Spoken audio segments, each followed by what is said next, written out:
Hey everybody, and welcome to another episode of Fourth and Long Pre-Draft Power Rankings.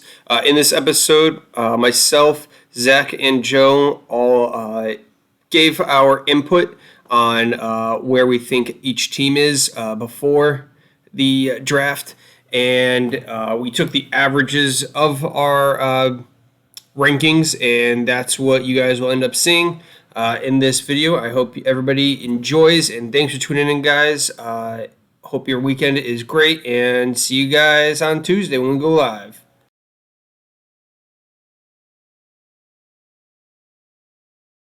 All right, guys. Welcome to another episode of Fourth and Long. I'm Chris, joined here with Zach and Joe.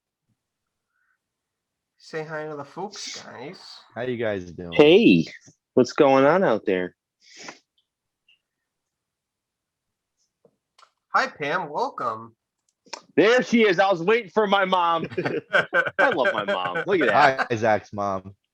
That was great. I was like, oh, man, it's got to be a couple seconds in. My mom's going to join, and Chris is going to say hi to her, and I'm going to go, yes.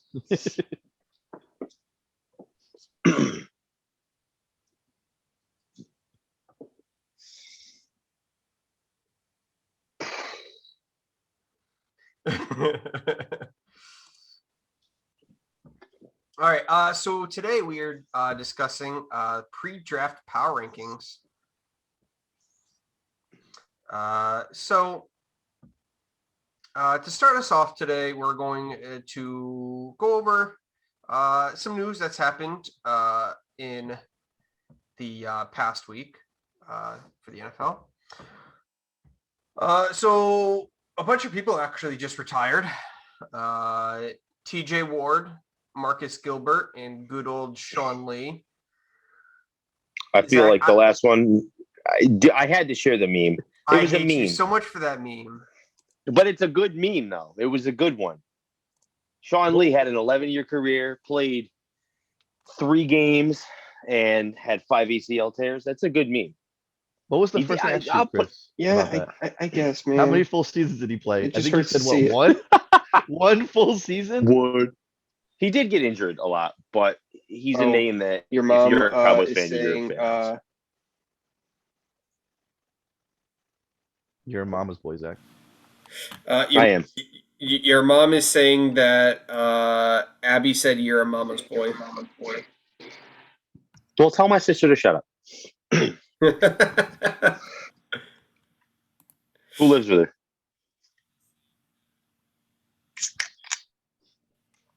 I'm just going to sip the tea. So, I really hate that meme that you shared. You do, but it's it was a good one. Shawn Lee, career and I feel like it was games played. I feel it was about time though for Shawn Lee. He was injured all the time. He was one hell of a player. He was honestly one of my favorite Cowboys in recent memory, by far. But it's just I didn't actually see him retiring this now. I thought he would at least play next season. But I saw that. I was like, oh, really? He's really retiring. All right. I guess bye-bye. A lot of Cowboys fans are upset, but at the same time, a lot of them are like, you know what? It's about time. Free up some cap space. Let's go. I was like, all right, well, I can see it. Hey, Bruno. I thought he was already retired. It was up in the air. Hey, Bruno. Zach is definitely a Ronnie boy. A Ronnie boy? Yeah. It's my boyfriend. 100%. So what's going on besides a bunch of people retiring? What else is going on? Last week we actually discussed Alden Smith was on the run for battery charges. He has since turned himself in. He ran right into the police station. Just like the Dunkin' Donuts right by us. Yeah.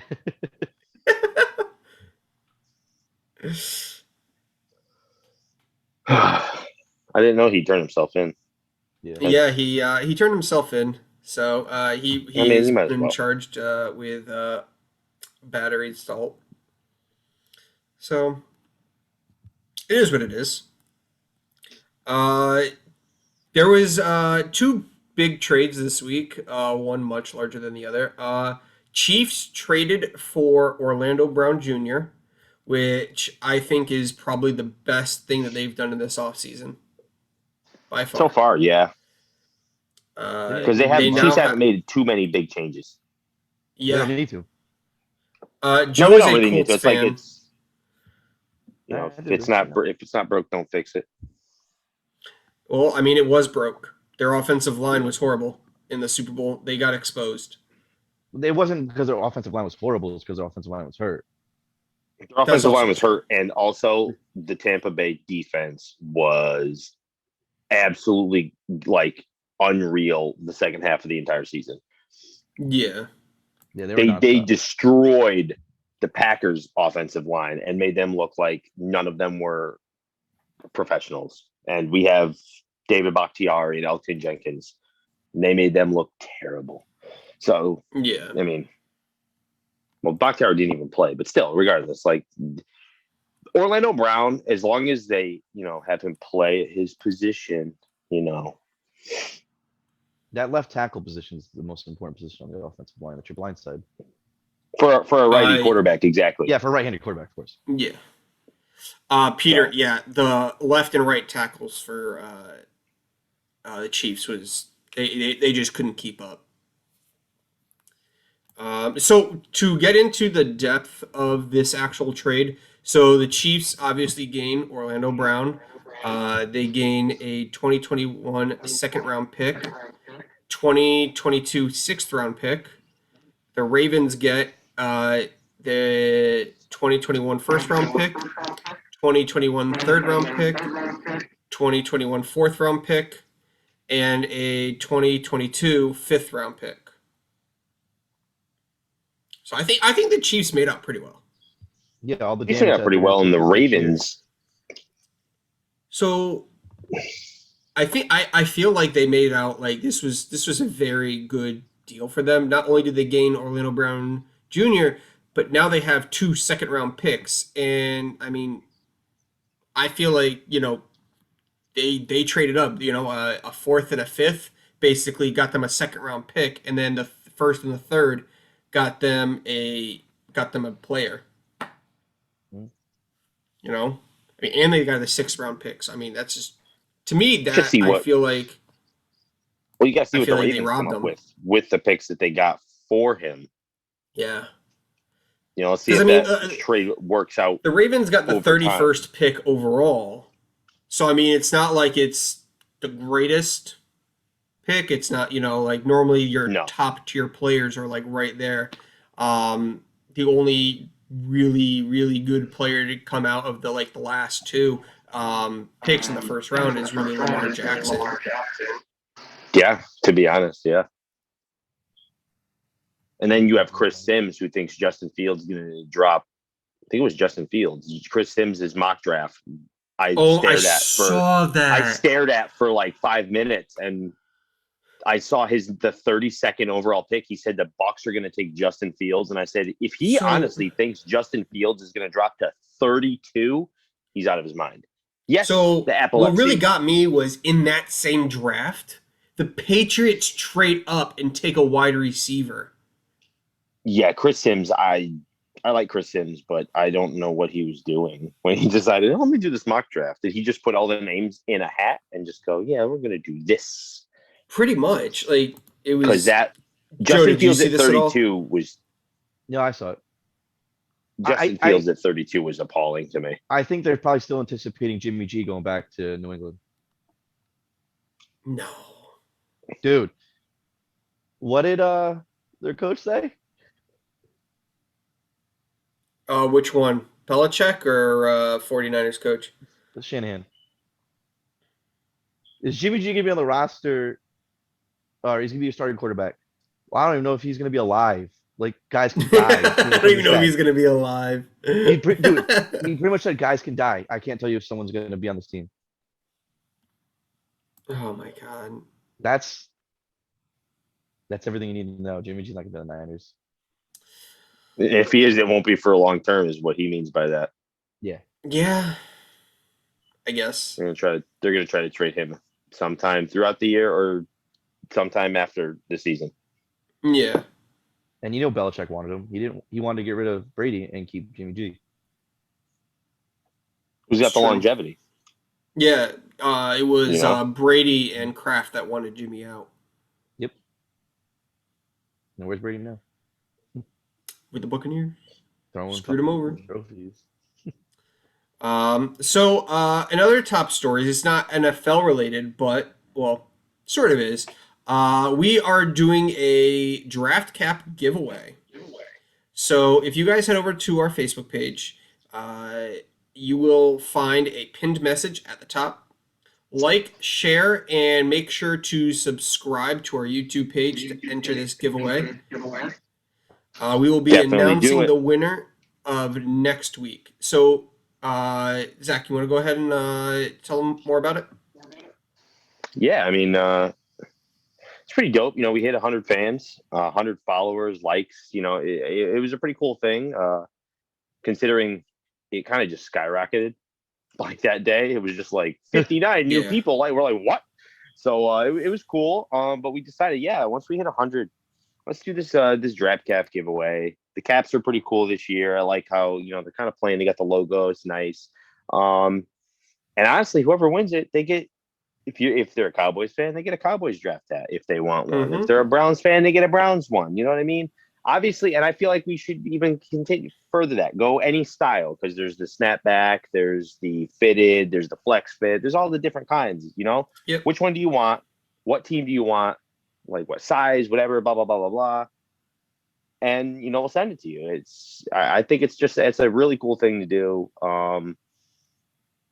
I feel like it's we're giving back. We're thanking people for tuning in, for liking us, following us and listening and commenting, all of that. It's a way that we can give back to everybody. Yeah. So, I mean, it costs nothing to you guys. All you got to do is subscribe on YouTube, share the post and subscribe on YouTube. Takes all of 2 seconds to do, guys. So we love you guys. And then this Thursday we are doing a draft viewing party. So the three of us will be live. We'll be here to answer any questions or comments on the draft, and pretty much just be watching it with you guys. It's gonna be a lot of trades this year. I feel like there already has been. I feel like in the draft itself, there's going to be 2 minimum, 4 maximum.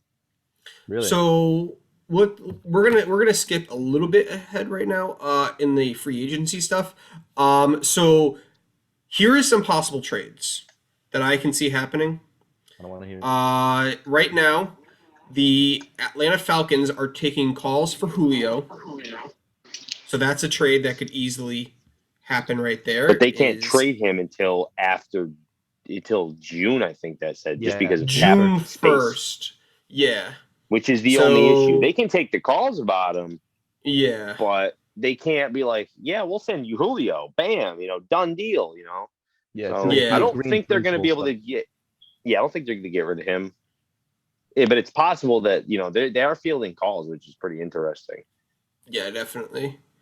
I can see. So New England Patriots have said that they're trying to trade up to get into the top 10 to get Justin Fields. And just today, an article came out saying that there has been groundwork made between the Patriots and the Carolina Panthers to make a trade. I don't know if you've also seen, but it's also apparently rumored that there was a picture from the Packers front office. Oh, the Jordan Love. Of a Jordan Love to the Patriots for the 15th overall pick, or whatever pick the Patriots have. I think it was 15th overall. They have the 15th, yep. Yep, it was a Jordan Love to the Patriots for 15th overall, and then a pick later on in the draft to be determined, which intrigued me. But at the same time, I said that would be a huge gamble because Jordan Love has not played any snaps in the NFL. And, that's a gamble on the Patriots. What would they have to trade for Jordan Love? The 15th overall? Yeah, it was the 15th, and then I think a later to be determined, a later pick. But that was what was kind of written on the paper. That the screenshot was the picture was taken. So I was like, I could see it, but at the same time, like the Packers, I feel would win that trade only in the sense that the Patriots are gambling because Jordan Love's never started a game. He's never played in an NFL game. So what are you really going to get? They don't know what they're going to get because they've never seen him play outside of college. So and the Packers would get a 15th overall pick. So moving from 29 to 15, you can get a really good pick on that. That was another rumor. That especially if Jalen Waddle or any of the other big three wide receivers that are in the draft. Considering the Packers don't normally go wide receiver, they haven't gone wide receiver. Yeah, so it definitely not in the first round. I mean, we'll draft wide receivers, like Adams and stuff like that. But Adams, I'm pretty sure, was also a second round pick. So, so for us to pick up a first rounder with a name like that, that would be big. So the Patriots are just looking to move up in general, but that would be them moving back. Yeah. So I feel like that's a possibility if Justin Fields goes before their pick. True. Joe, I haven't really asked this of you, but out of, the Colts needs and everything like that, who are you hoping that they take in the draft? I can't give you like a straight answer to that because what position do you hope they go for? Edge or tackle, but we trade back every year, so I'm expecting a trade back. We haven't. We have 2 first-round picks with Ballard, and that's Quentin Nelson and Malik Hooker, and Malik Hooker is gone, so he doesn't like picking in the first round. They stack up picks, so yeah, and it works. Hey everybody, thanks for joining and tuning in. If you guys haven't already, we are doing a giveaway. Head over to our Facebook page. Go to the pinned message at the top. Hit the like and share button, and make sure you go to our YouTube and hit subscribe, and you'll be entered in for a draft cap giveaway.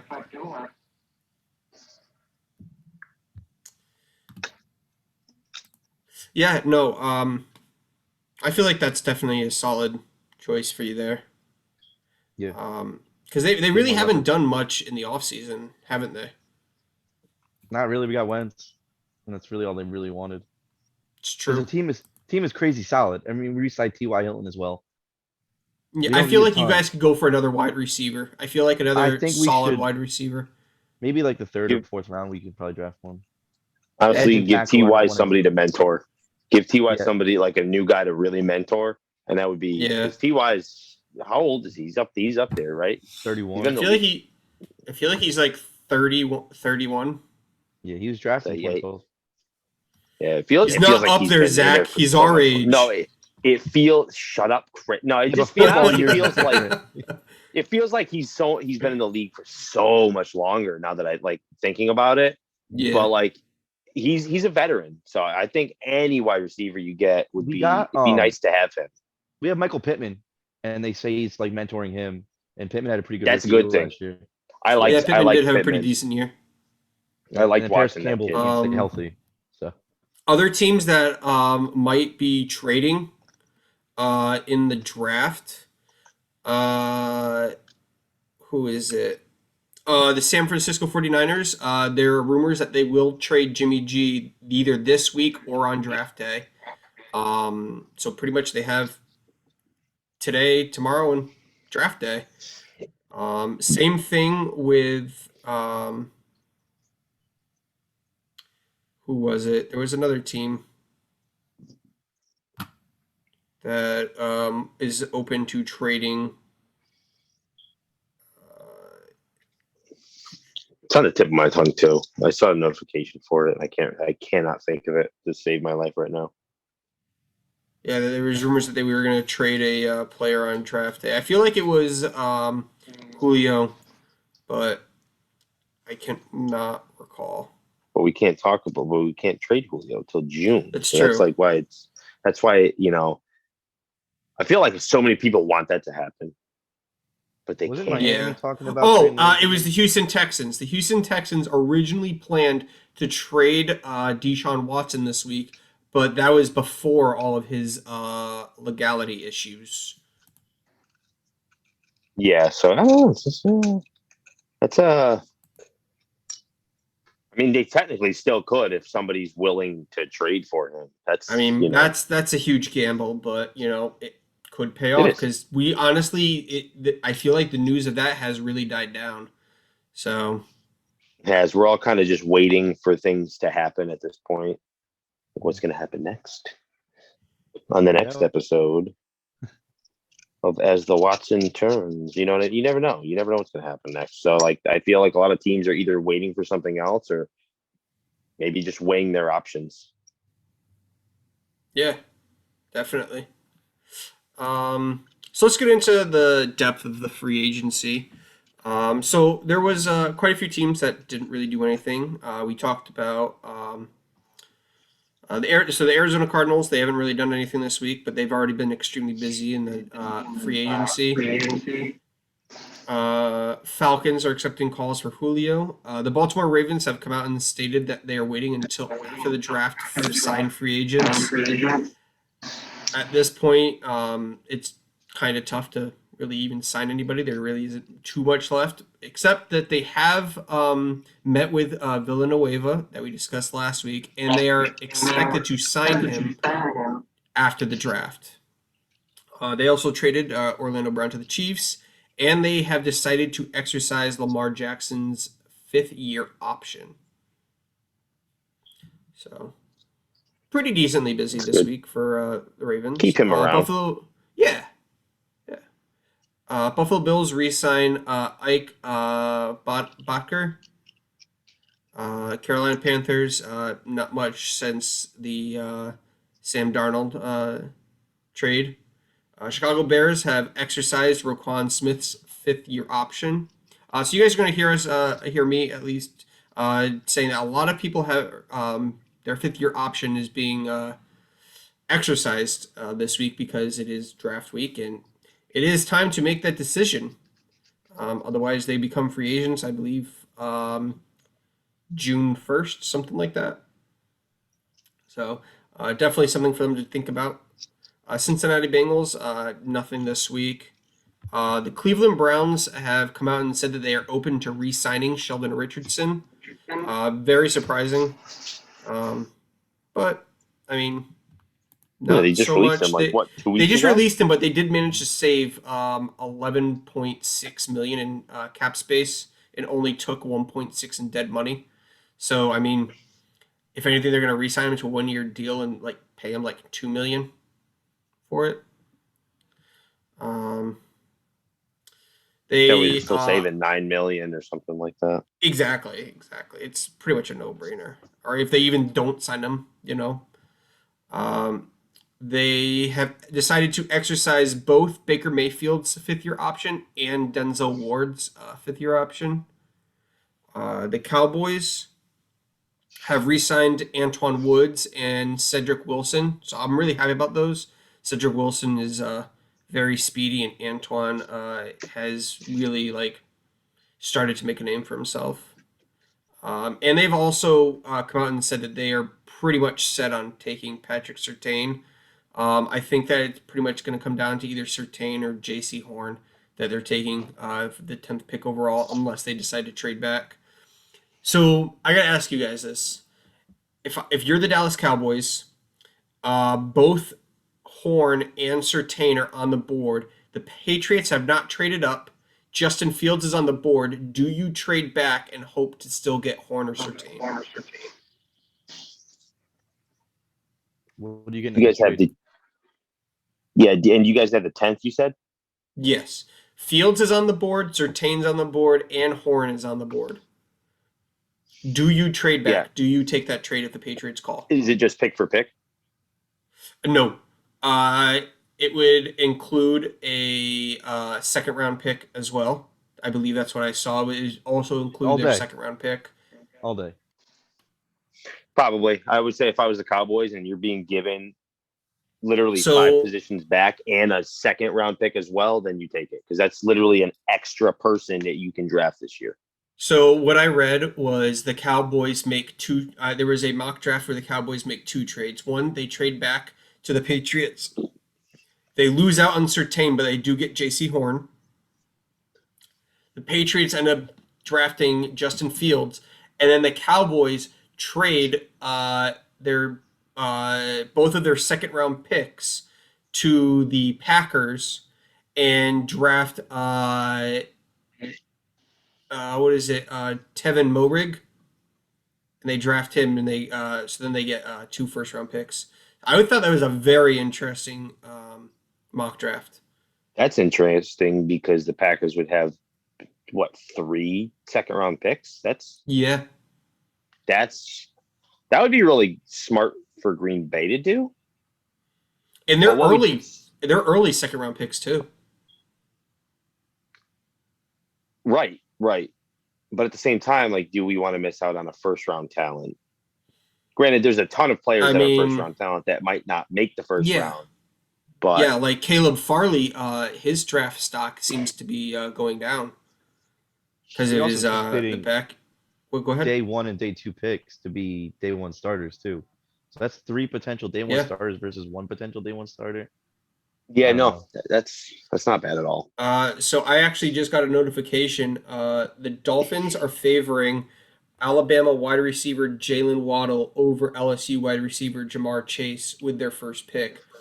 And we're going to get into the Dolphins here in a second. But we can actually skip to them right now. So they actually traded Eric Flowers to Washington football team, and they all they did was basically swap 7th-round picks, and Washington got Eric Flowers.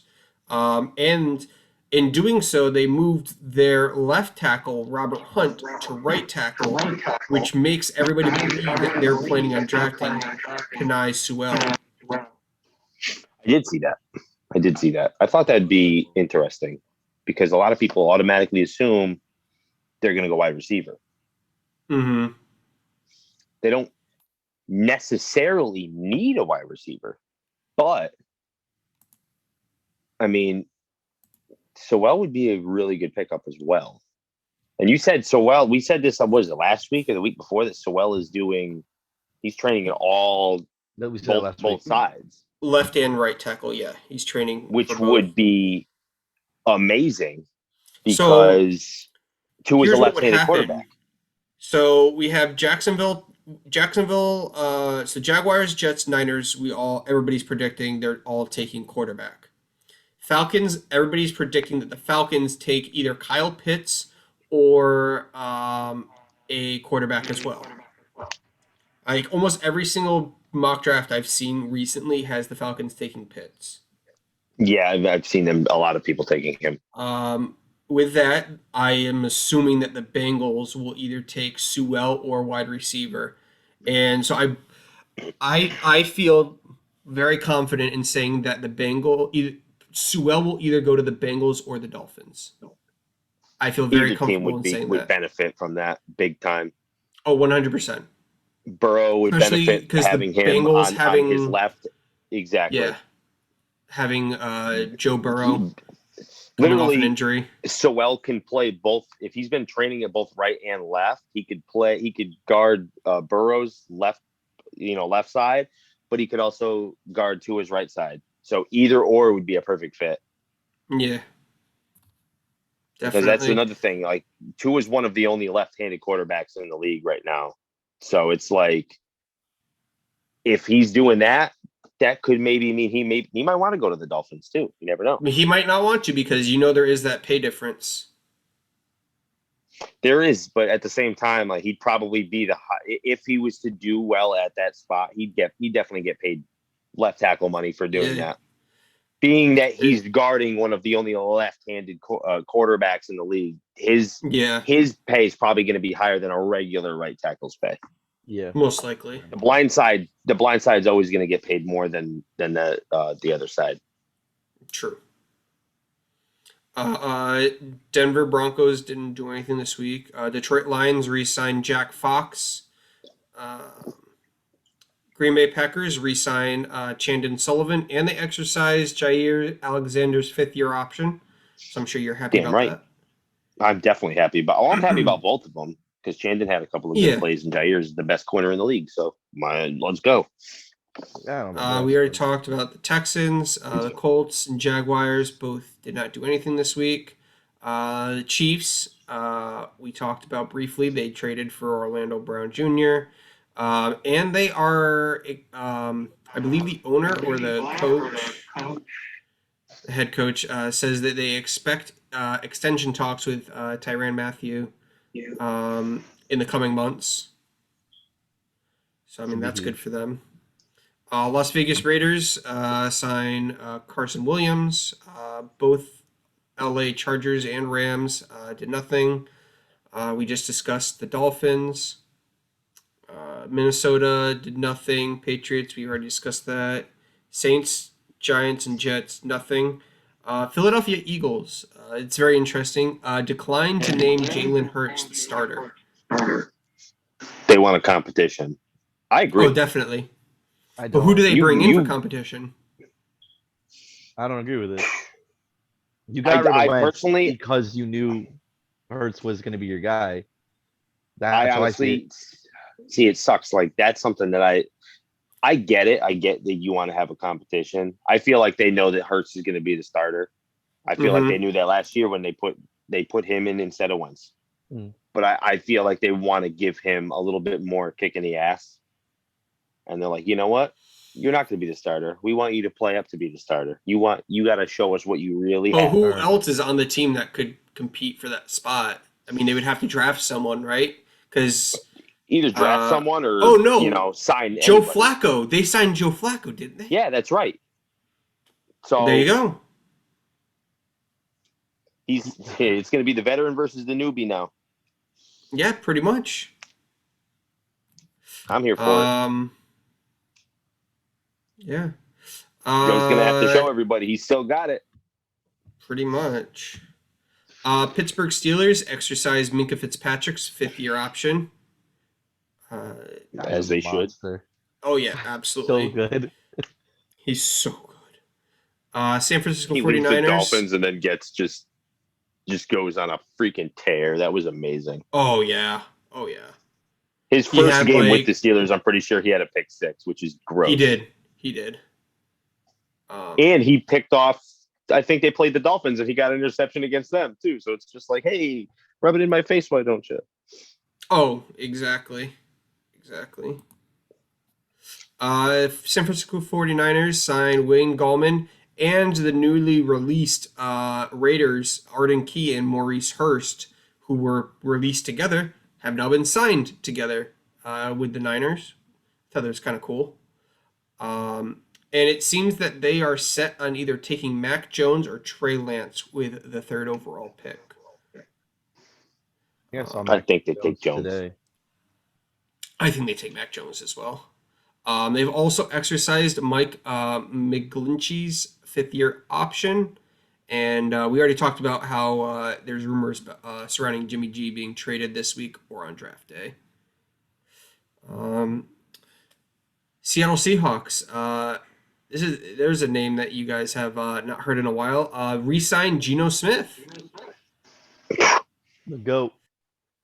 Geno Smith's best quarterback of all time. Best quarterback. I think he's the best Jets quarterback in the last 10 years. Probably. Honestly, I would probably still take freaking Ryan Fitzpatrick. Yeah, man. The dude was a beast. Geno Smith had it. I liked watching him. And then somewhere down the line, he just started. Oh, Anthony, we are talking Minkah. No, we were talking Minkah. Anthony, you're late. I'm sorry. Minkah's done. Anthony says, boys, I'm a top fan. Yes, you are. Now your mom's going to complain. Did you make her a top fan? I didn't make her a top. I don't know how to do that. You need to show me. I'm going to make her a top. I'm going to make you a top. I actually just enabled our number one top fan badges. A top fan? I know. Yikes. I enabled it. I was going to let you do the honors there, Zach. So you kind of. I didn't know that I was even able to do that yet. So you should have asked. You should have just done it. Yeah, Zach, you should have just done it. No, you should have just done it. Oh no! If you knew. Jeez. Tampa Bay Buccaneers exercise Vita Vea's fifth-year option. Tennessee Titans signed Bruce Hector, Chris Jones, Woodrow Hamilton, and Washington Football Team exercised Daron Payne's fifth-year option, and they made the trade for Eric Flowers. So that's your free agency news. Not much going on. Just a lot of options. I mean, there's a few trades, and obviously the draft is heating up. So you'll pick up again next week. Yeah. Or later this week. Yeah. Oh, I don't know if I actually said this or not, but the Dallas Cowboys are not set on exercising Leighton Vander Esch's fifth-year option. How do you feel about that? He's also still you got a very young career right now, so. Yeah, I feel like why not use his fifth-year option? It's a cheaper option, I should say, than going out absolutely, because he's still on his rookie contract. Exactly. I don't think they have anything to lose. I feel like it'd be kind of dumb. They don't. Well, he's been kind of injured. He has been injured quite a bit, but at the same time, like when he's on the field, his the Giant, his presence is made known. Pam, there was nothing on the Giants this week. They are quiet. I think the last thing that they did was sign Kenny Galladay. Did the Giants signing Kenny Galladay is a good. That was a good move. That's huge. Yeah.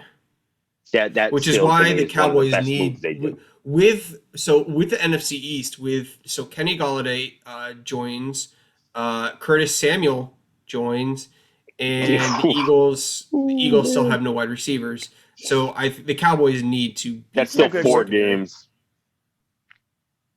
What's that? Who? They got Greg Ward. They got Greg Ward? Yeah. Okay. That's it. And they got Reader, if he could do anything. So, put it this way.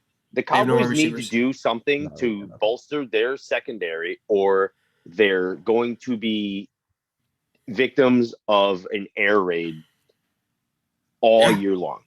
It'll be similar to what they were doing last year, being carried by Dak's arm. Pretty much. There's actually a new article about Dak today, saying that he is on track, if not a little bit ahead of schedule. Well, that's good for the Cowboys. They need that. Oh, thanks, Anthony.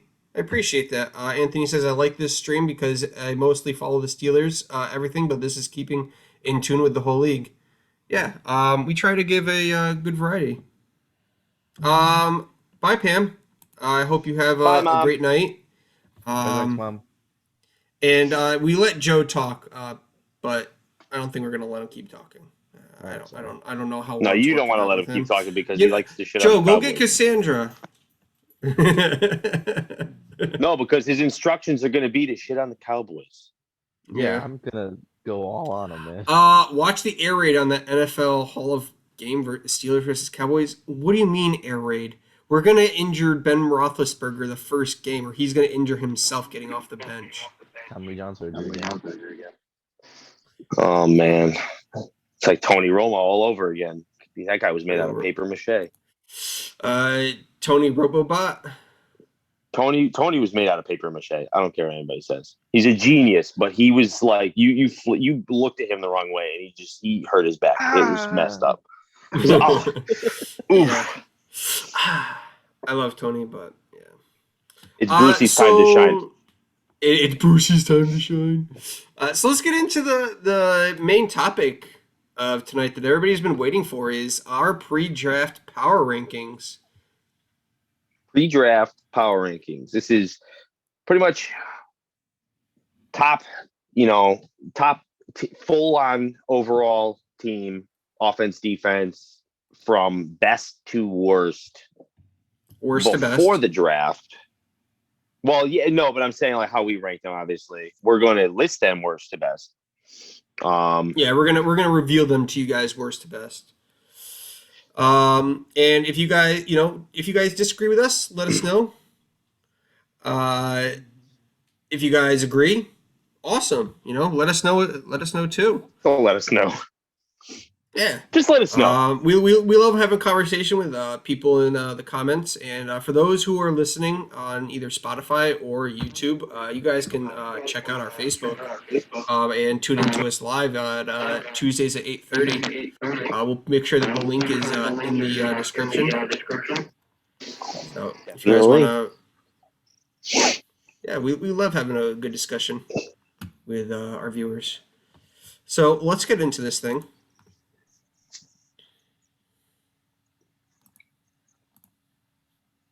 I mean, we all know who 32 is, right?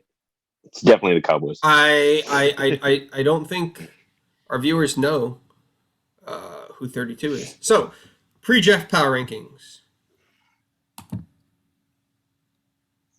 Number 32. The New York Jets. I feel like this is overly obvious. There should be no reason why they're any higher. Yes, Currently, they this obvious. So this is pre-draft rankings. So they have no quarterback. They have nobody. Now, just a question: is this the average of mine, yours, and Joe's rankings? Yes. Yep. Okay. This is what I wanted to know because I know we all three of us did separate rankings on our worst to best. So let's explain that. So we all made our own rankings. So this is a collaborative ranking system. We ended up having 3 ties, which we ended up having to have tiebreakers and all come up with, who was better than in that tie. Who we chose over out of the 2. Yeah, out of the 2, which one is better? So then we took the average of where we ranked each one. So it's not our individual rankings, it's a collaborative. So the New York Jets have no offense, no defense, rank 32. They did have one of the best moves this offseason, though, if I'm going to be honest. They got rid of Adam Gase. That's true. Oh, by far one of the best. Yeah, so I'm going to give them that. Coming in at number 31, the Detroit Lions. I feel like that was almost interchangeable. Yeah. Yes. No, this definitely could have been interchangeable. Detroit Lions have no wide receivers. And that's about it. They have no defense either. Like they have a couple of key players on both sides of the ball, but honestly, they let both of their top wide receivers go. Well, they don't have any wide receivers. They let go Darius Slay, I think either this year or last. Got traded last year. Yeah. They have running backs and a quarterback, and that's pretty much mainly it. And they don't even have a good offensive line. So the quarterback and running backs probably be injured. Yes. Oh yeah. I mean, Jamal Williams is the only one I can see for that is going to really have an impact because he's a power back. He literally runs through in the tackles. So he's going to be their bread and butter, in my opinion. Anthony said that Green Bay should have been 31. It's okay, Anthony. The Steelers aren't near the top. Coming in at number 30, 20s. Jacksonville Jaguars. So they do not have so they have a quarterback. They have Gardner Minshew. They have the quarterback. They have a few. They have Chark.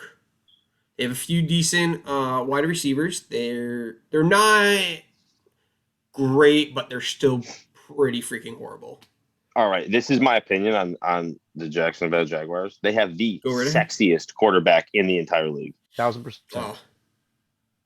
I see that. Jaguars got a lot of potential coming up, man. No, they do. They really do. I love watching Gardner play.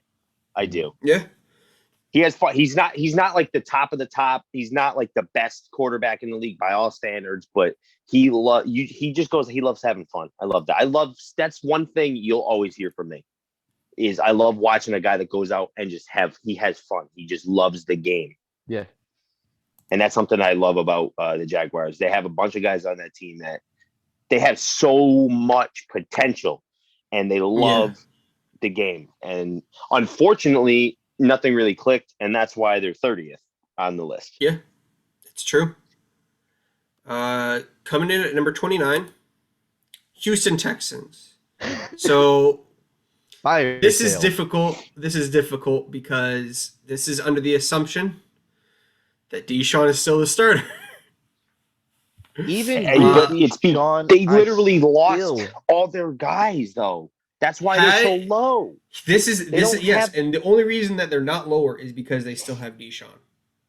That's it. That's literally I wanted to put them at like 31, 32, or not 30. I honestly agree. I feel like the Detroit Lions are a very viable. I feel like here's the thing, though. Perfect. The Detroit Lions know who their quarterback is. Houston Texans, they don't. There's no certainty. There's no certainty. And here's the thing. I'd rather have Gardner Minshew over a no certainty. So, honestly, I mean, the Houston Texans probably should have gone lower. But they still have Deshaun, who can still be a playmaker.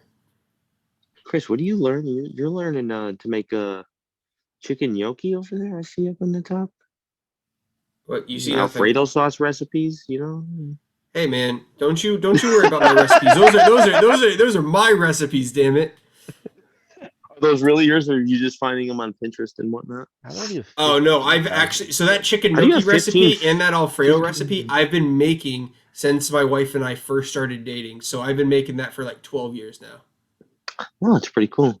Got a lot of emails unread too. I'm sorry, I'm just going off topic. A lot of unread emails. Oh yeah, 15,009 emails. Sorry, that still doesn't top my email. I think I have like 32,000 unread emails. But we're fine. Hey, that's the last known because I don't. So my actual Yahoo unread is 25,251. Oof. Ooh. So you're catching up to me. We don't talk about that. But moving on. Number 28. 28.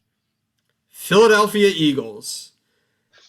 Just like the Detroit Lions, they have no. They don't have much of a team. They got a really nice defensive line and a great center, and a quarterback who we haven't seen a lot of.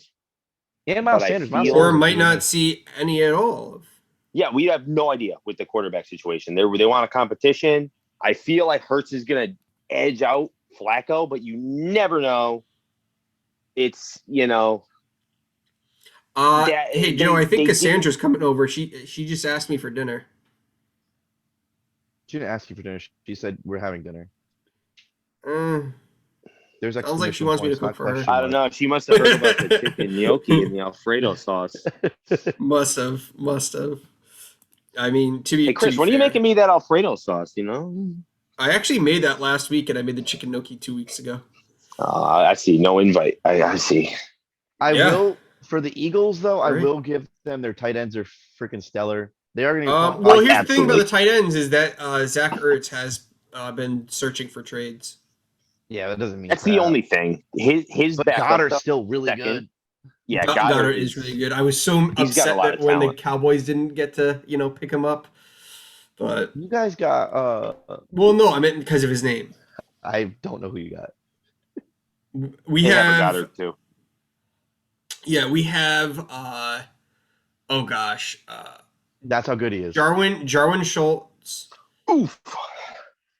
We have Dalton Schultz. They're like we have Jarwin. He doesn't even know his own damn team. Dalton. God, I haven't thought about them in a while. Yeah, the tight ends at least. It's probably a good thing. Probably. You can't live with Jason Witten forever. No, you can't.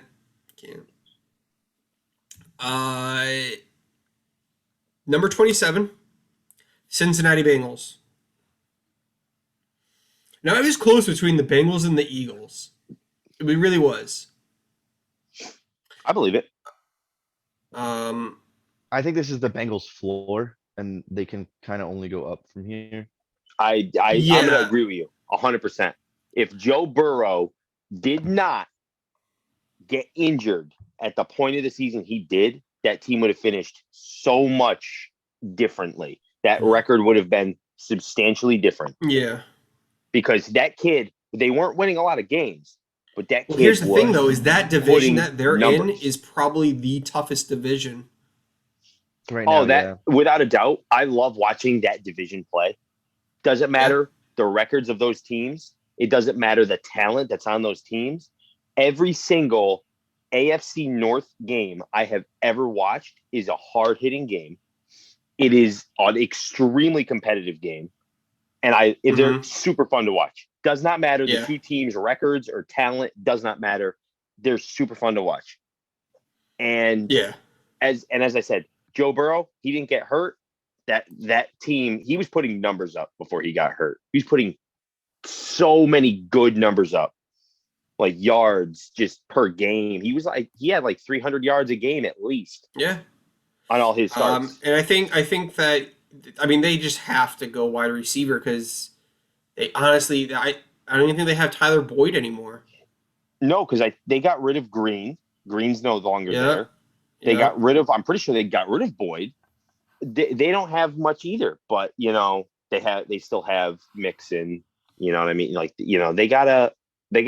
need a wide receiver. So I feel like they got to go wide receiver in the draft. And they really do.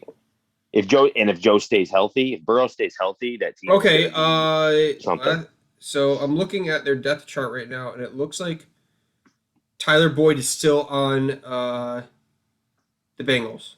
Yep. Okay. Who was the other receiver that they had then that they got rid of? T. Higgins. No, John Ross? No, because it was Ross. Ross they got rid of. John Ross, okay. Yeah, John Ross is gone. But yeah, they have T. Higgins and they have Auden Tate. Tight ends, they have Drew Sample and CJ Uzoma. Okay. So they could probably, within the first few rounds, draft a tight end, wide receiver, and then maybe offensive line, and they'll be good. Yeah.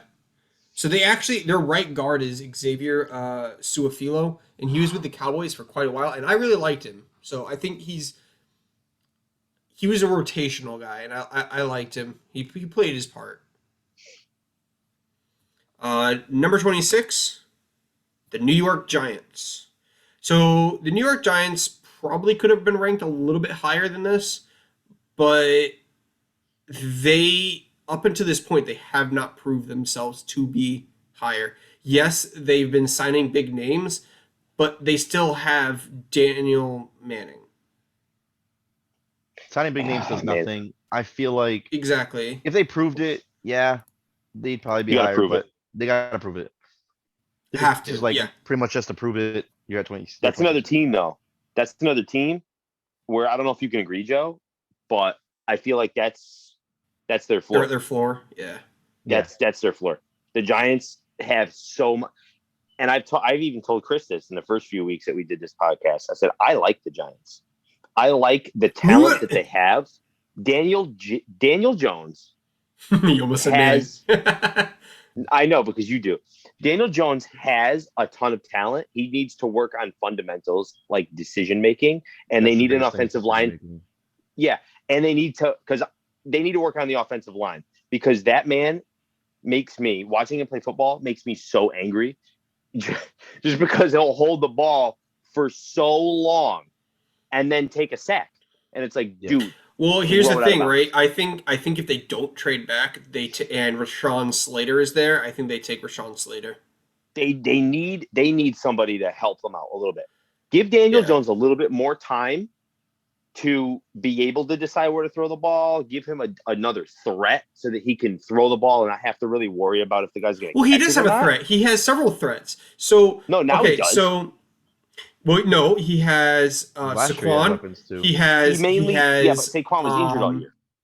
Yeah, okay, but who is the other one? They have They had Sterling Shepard, who Sterling Shepard is not on the freaking top of his insane. game. He burned the Cowboys every single game. Yeah, but he was hurt a lot last year too. They had Golden Tate last year. No, I don't think he was hurt. Was he hurt, or was it a suspension? He was hurt for a little while. It might have been both. I don't know. They also got the other Tate. guy, that burner. I can't think of his name. Evan. They got Evan Ingram. That's the tight end. Evan Ingram. They have Saquon Barkley. And they have now they have Sterling Shepard and they have Kenny Galladay. So I feel like that right there. Yeah. Kenny Galladay is going to be their freaking meal ticket. They had I'm going to tell you that right Slayton too last year. Go ahead. What's that? Darius Slayton was their other guy last year. No, Darius Slay, right? No, Darius Slay's on the Eagles. Darius Slayton was a wide receiver. That was like He was a burner. He was doing good last year. Yeah. He was essentially their number one when Sterling wasn't there. Yep. So it's just, Daniel Jones needs more time. He needs more time to be able to decide where to throw it for his guys to get open. Because they have a pretty solid defense now. Their defense, I would say, is mediocre right now. So it's not horrible. I mean, it was better than the Cowboys. Most defenses were better than the Cowboys. Well, I mean, it's hard to be worse than the really 28th tough to watch. Run defense overall. Like, I don't know. The Packers were up there too with the run defense half the time. Yeah, look at the Giants wide receivers right now. They're nuts. I think. Kenny Galladay, the Giants, Slayton, Sterling Shepard, John Ross, and Dante Pettis. Honestly, yeah, that to me right there, that's their floor. 26th overall. Yeah, only goes up. 25th overall. Perfect. Chicago Bears. And that's their ceiling right there. Bears. Oh, I'm going to agree with you there. The Bears. Yeah. I'm just, I feel horrible for Allen Robinson. I do too. I really do. As a Packers fan, I feel bad for Khalil Mack. You know what? I don't feel bad for Khalil Mack. I mean, he went where the money was. He went where the money was, and I guarantee you, if he stayed with the Raiders, he would have had a better career. Oh, I like the Bears for the reason that I love the rivalry. I love watching a competitive game. I don't like blowing the Bears out because I like watching two teams just go at it. I love watching rivalry games, and the Bears last year or two just haven't had it. It's just not as competitive, Yeah, I sometimes I miss Jay Cutler. I think my favorite that man would just Packers memory is Clay Matthews when he was counting on his hands how many times he sacked Jay Cutler in the middle of a game.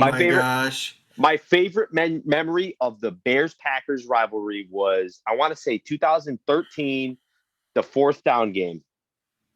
That was when Randall Cobb came back, and with 18 or 32 seconds left in that last quarter, Rodgers got open and threw a bomb to Randall Cobb to win the game. I was playing Chris that week in fantasy, actually. I remember it because I had Randall Cobb, and you gave me crap.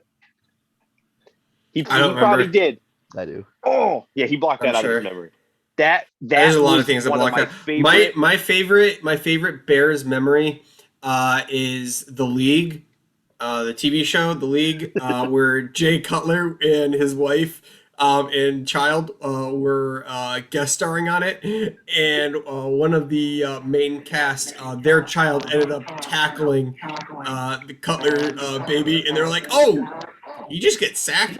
Cutlers don't get sacked." And the wife kept going, "Cutlers don't get sacked. Cutlers don't get sacked." Fun fact, Chris. This is and I mentioned Chris. So a couple years ago, when Jay Cutler was going to the Dolphins, smoking Jay Cutler. Love Jay Cutler. Jay Cutler was going to the Dolphins, and one of my best friends is a Dolphins fan. And he goes, "Yeah, we got Jay Cutler." I said, "You know what? People are going to give you crap. People are going to give you crap for having Jay Cutler as a quarterback. But I'm going to tell you right now what you tell every single person, including Cowboys fans, because a lot of Cowboys fans were making fun of him as well, because a lot of people he worked with were Cowboys fans. You remember Steve. So Steve, I tell Steve, I said, "You want to know what you tell? You tell everybody." He goes, "What?" I said, "You tell them this is a fact. Jay Cutler has slightly better career stats than Troy Aikman." And I'm look it up. gonna tell you to please remove Look it yourself up. from this Zoom Nope. meeting right now. Look it up. It is I don't want to. 100% factual. He has more yards, touchdown. Like, I looked at it and I said, "Holy crap! Jay Cutler has slightly better stats than Troy Aikman." I Very don't like slightly. you anymore. Chris, You didn't like the me to begin argument with. is, did the Bears have Emmett Smith? That's all you need. No, they didn't. Smith. No, they didn't. That's the difference, though. The Bears They had Matt Forte. They Matt literally Forte is so only good. had. Oh, I love So Matt good. Forte. I love Matt. I love him. But I drafted they him didn't so many have the times. team that could. They didn't have the team that could bring him to the Super Bowl like Promised the land. Cowboys in the '90s. But man, when I told people that, I can't tell you how many people were like, "I gotta look that up. I don't believe you." And then they look it up and go, I mean, I don't. You're but right. I'm not gonna. Well, yeah, It's a weird. It's a I don't want to really believe weird. it. It's a really weird fact. That's a really weird fact. You don't want to believe it, but it's true. Moving on to number 24. The Cowboys. The New England Patriots. This one was. So this was actually one of our ties with the 23rd spot. And go ahead. You want to know? I mean, I'll just say this right now: the three of us do not like the Patriots. This did not take into the fact of it. You know, Listen, just 'cause we live in New England, no. I didn't like the Patriots mainly when Tom Brady was on the team. Because it was just the dynasty. I didn't care. So my main so the Patriots to me are as low as they are on this list. Not because of Cam Newton, not because of this and that. It's because they did not have anybody other than Cam Newton. Mm-hmm. They had Cam Newton and a couple of running backs. And then some people on defense, Stephon Gilmore, they did not have any impact players other than Cam Newton on offense. It was they just had him run the ball. Whenever he got the chance, run in for the touchdown. They didn't have any weapons for him to throw to. Mm-hmm. They had no one. And right now, they did draft the two top tight ends in free agency in Jonnu Smith and Henry. But honestly, we have to see. My trust, I can't really trust it right now. I can't. No. I don't know how many interceptions Newton's going to throw, and who knows what's going to happen. Maybe they trade Cam Newton to San Fran for Jimmy G. I don't think Cam Newton's their starter Honestly, week 1. I think he will be. No, I don't think he will be. I think it's gonna be. I have this freaking thing. I think it's gonna be Jimmy G, man. Yeah. I don't see, and if Jimmy G goes back, can back, stick on that. I think they become a top 10 team if they get Jimmy G. Yeah. Yep. I think if they have a pretty good draft and they fill the little holes that they need to, I think they could be a top 10 team anyway.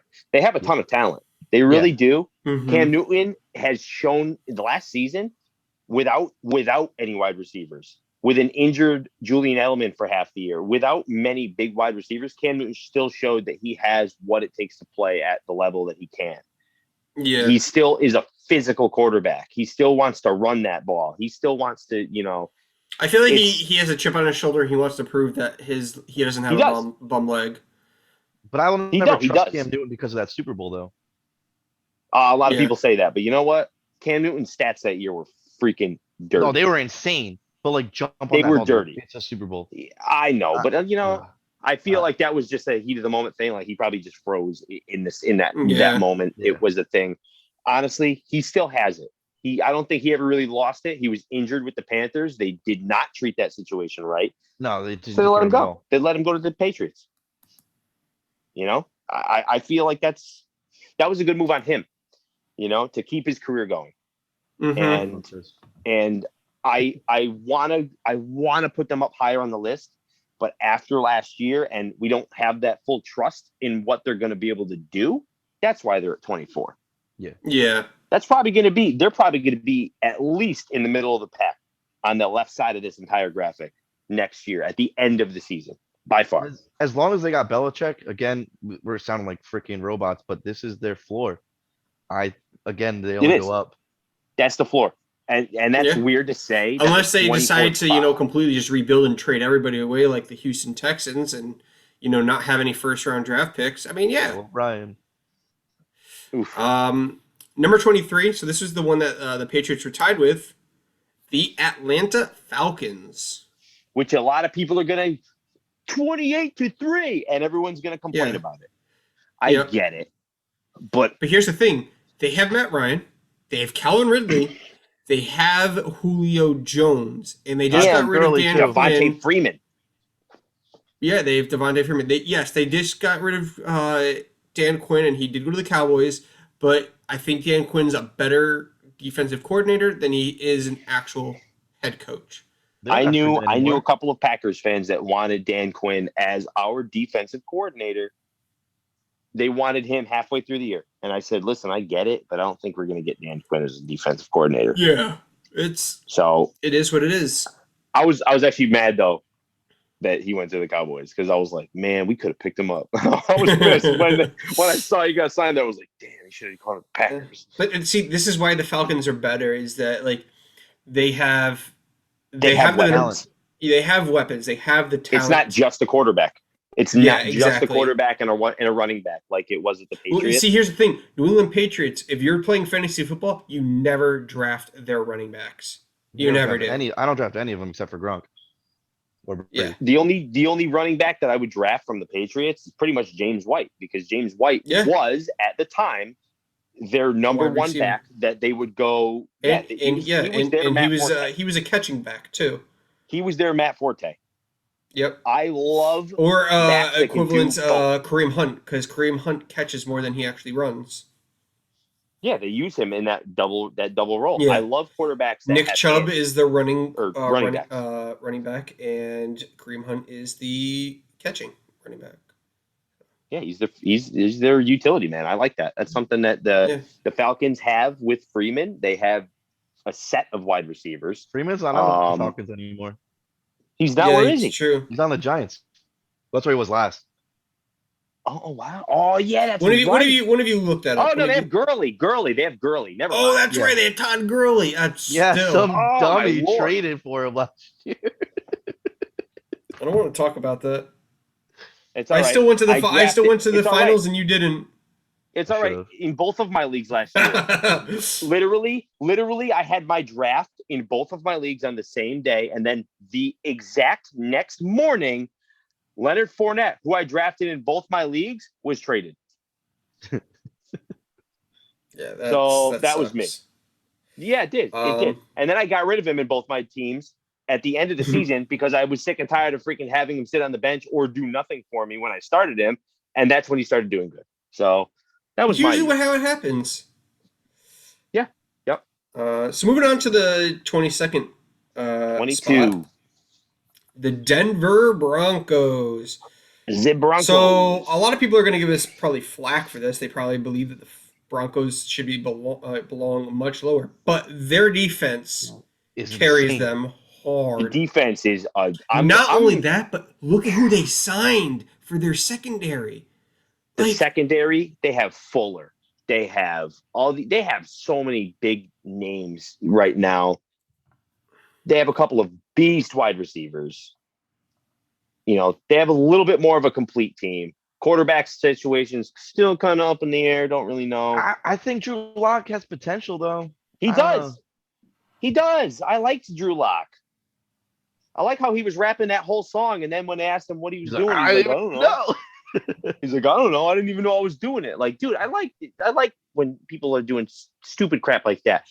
It's a fun team to watch, offense, defense, but you also never know what you're really going to get with them right now.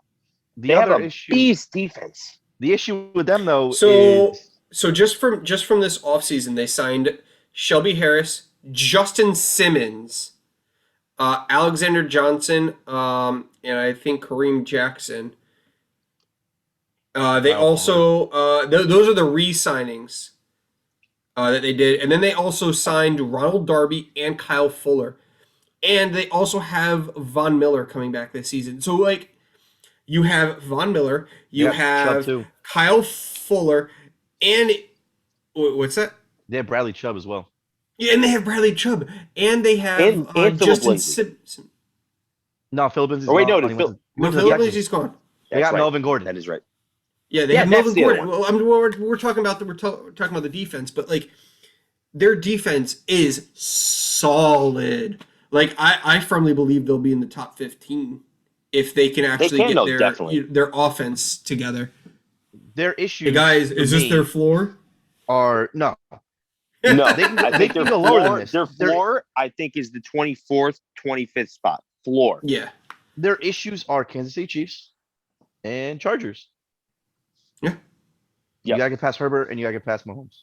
And I don't see that. Well, I mean, and then you also have, the Raiders defense, which we're going to get into later on. The Raiders defense is, okay, but Darren Waller. The Raiders offense is what separates them from other teams. It's Darren Waller, in my opinion. Yeah. All right. So number 20. I had him number 21. Carolina Panthers. This is their ceiling. No. I honestly feel like this. Broken record. I feel like that is their floor. Really?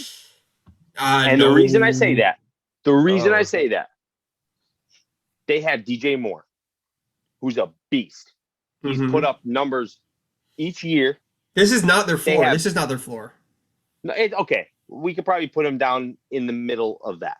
Where the Patriots, I think their floor would be where the Eagles are, because like you said, they have DJ Moore, they have Robbie Anderson, and now they have Sam Darnold, and they have Christian McCaffrey, and they have a pretty solid defense, and their offensive line is not bad. This is not their floor. I feel like their floor is probably a couple down. They could have been worse this year. Could have. Definitely. But they can easily, if Christian McCaffrey stays healthy next year, Sam Darnold plays to the level that we know he actually can play at with his old I hope they give him a chance. I hope they give him a chance. They got to. Why else would they trade him? Why else would you put him with his number one wide receiver for years with Robbie Anderson and then go, you're not going to start? Oh gosh, I really think hope about that. That's going to be gross. That's a really good point. I didn't even think about that. That's going to be gross. He already has chemistry with Robbie Anderson. I watched that live. By far. That was my first ever Packers game. Was Packers at the Jets at MetLife Stadium, and Robbie Anderson was the only guy I was concerned about that entire game. He only had 30 honestly, yards. Dude, that game was insane. It ended up Packers won in overtime, but still, the Panthers have such talent. They have so much talent. Honestly, I feel like they can easily be in the top 14, top 13 if they play it. Yeah. If CMC stays healthy, be careful. Because now they don't have Mike Davis this year. But if CMC stays healthy, they don't. Yeah, need Mike Davis. And he's coming back with vengeance. That man's hungry. They would be on. Oh, I would believe in them so much more. Oh, that's right. Falcons got Mike Davis. That's even more of a reason why they beat out the Patriots, because they actually have decent running back. Another running back. They have Gurley and Mike Davis. Yeah. Number 20 on the list, Las Vegas Raiders. I personally feel they should have been lower, but some people disagreed with me. I think there's one team that hasn't showed up yet that should be lower, but I'm not gonna. I'm really. I'm you mean the Colts? 100%. No, I mean the Cowboys. I'm 100%. I think they should be lower, but. So the Las Vegas Raiders. They have Derek Carr. Clearly, I don't think Derek Carr's working out. It's just not. He is. I'll tell you right now. I saw a statistic the other day that he is one of 3 quarterbacks I forget what the stat was, but the only 2 other quarterbacks to have that stat line through their first 4 years in the league, or as a starter or something like that, were, I want to say, Tom Brady and Aaron Rodgers. And if you were one of 3 with those 2 to do the same thing that those 2 did. Well, I would just like to say that, Shawn Lee is the 1 out of 2 linebackers to ever intercept Tom Brady and Aaron Rodgers. And Peyton Manning. Oh, I'm sorry. That's who it was. It was Tom Brady and Peyton Manning. That's who it was. Nice. Yeah, I was going to say, when did Aaron Rodgers ever throw a interception to Shawn Lee? Fun fact about Shawn Lee, too. He's also the only linebacker to ever have an 11-year career in one season. I hate you all. He only played three total games? The Raiders, okay. So the Raiders, Sorry. they don't have an offense. They have Josh Jacobs, and they have Derek Carr, who's, And Darren Waller. Yeah, they got Darren Waller. And Henry Ruggs. Henry Ruggs, dude. I forgot about Henry Ruggs. Henry Ruggs, the deep threat. That man is extremely fast, and that team has so much more talent than you'd think. Yeah. Josh Jacobs honestly shocked the crap out of me his rookie year a couple of years ago. Yeah. When I saw what that man was doing, I was like, who is this kid? Yeah. He came in the league and just had an impact. Their defense isn't the best defense, but it's not the worst. Henry Ruggs came in last season. He came in with Jerry Jeudy. No, I'm talking about Jacobs. Oh, Jacobs. Yeah. Ruggs Jacobs did not have the season that they should have had.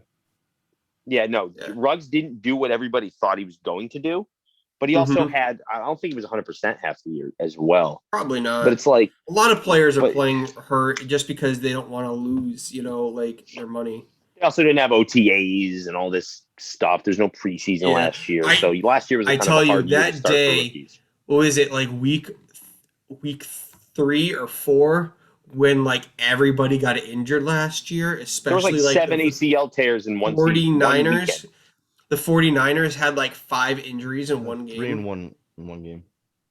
Yeah, it was there insane. were 7 ACL tears around the league that one day. Yeah. The Raiders also have Kenyon Drake. Okay. Yep. John Brown. Oh. That's right. They got Brown. They did get John Brown. They picked up Willie Snead, and Hunter Renfrow for them last year was crazy underrated. Okay, so the Raiders do have an offense, but let's see if they can actually put it together. Yeah, they put it together later at the end of last year, I feel like. Yeah. Yeah, they started to really show what they were capable of. They missed the playoffs by 1 or 2 games? It was the final. Yeah. It was one of the last couple of games of the season. Because they're in the same division with Broncos, Chargers, and Chiefs. Yeah. Which is a close division. Yeah. No, it's minus the Chiefs. Yeah, minus the Chiefs. But the other 3, it's close. Number 19, Dallas Cowboys. Now, I know it's favoritism, and I'm being biased as shit right now, but I feel like they should have been a little bit higher. No. Their offense, when Dak Prescott is actually playing, they're insane. Their offense, at least. The defense, our defense was absolutely just dog shit. The reason they are as low as they are, it's because their defense is because they had nobody on defense. And I will say this right now, and you're probably going to disagree with me. Zeke did shit last year. Well, that's because Zeke is to Dak Prescott backup. Your backup stepped up. Honestly, Tony Pollard did better.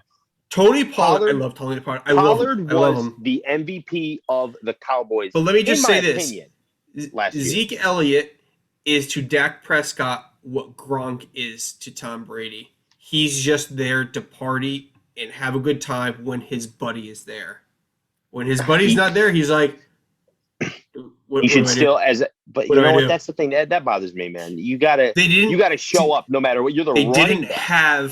They did not have a leader on the field. Andy Dalton was not a leader.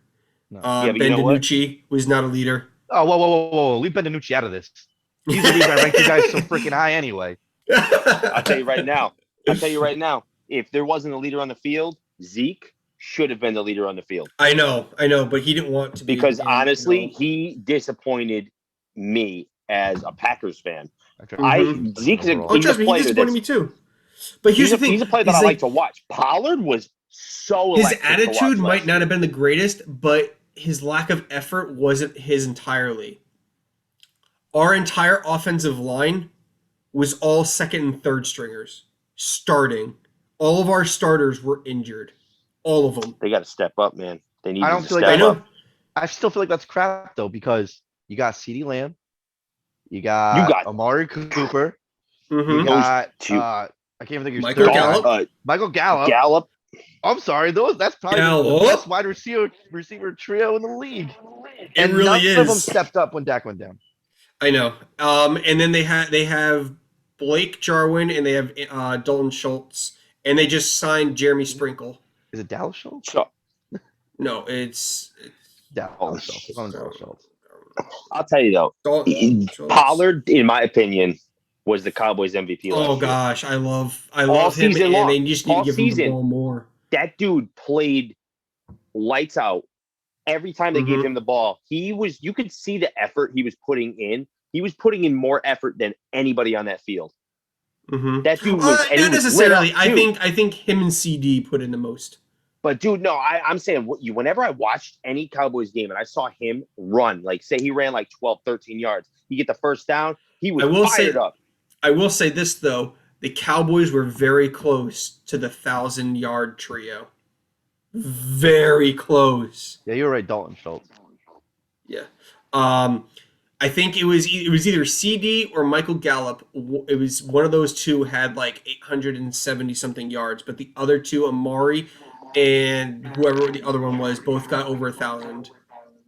Like Amari got like 1,200 yards last season. Yeah. How many games did he play in all the games, or did he miss a game? Yep, he played in every game. Okay. But I mean, yeah, their offense is absolutely stacked, but their defense needs to step up, and that's why I hope they, take Surtain or, and yeah, that's why they're 19th. But they need their defense, and they'll be going up. Number 18. That hurts you. It hurts. No. Washington football team. Hurts.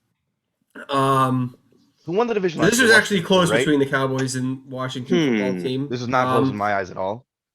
The Washington football team won that division last year thanks to Alex Smith.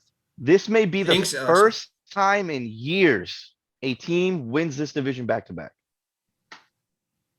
Yep.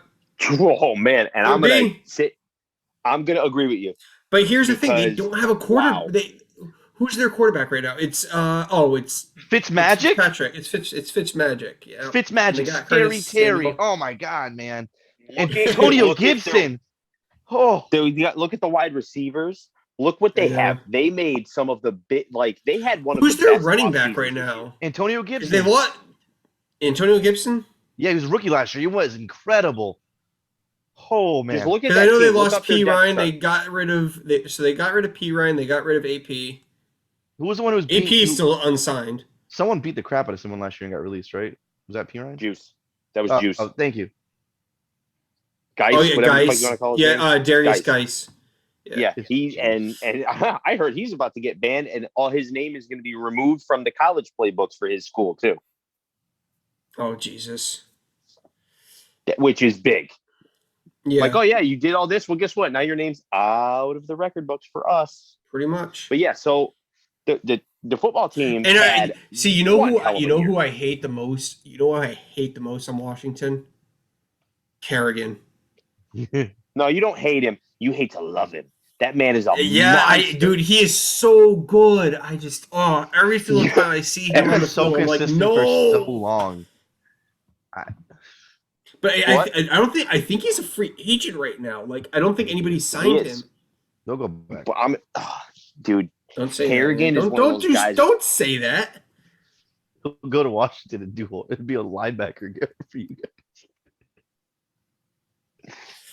Yeah. Also, be careful of the man on the end of that defensive line in Washington. Oh, Chase Young. Chase Young. Oh my God, he's a beast. Didn't they sign their safety for a huge contract too? He's one of the reasons I honestly believe that, as you said, Joe, they have a really big potential to go back to back. Yeah. Yeah. Probably with a better record this year, but I feel like it's potential. Definitely, they're going to give Dallas a run for the money.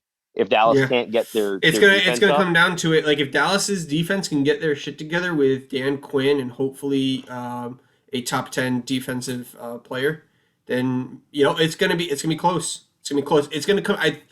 What I think it's gonna come down to is injuries. Which team can survive the longest, especially with the new 17 games? Yeah, they picked up Curtis Samuel. They got J.D. McKissick, Logan Thomas as their tight end.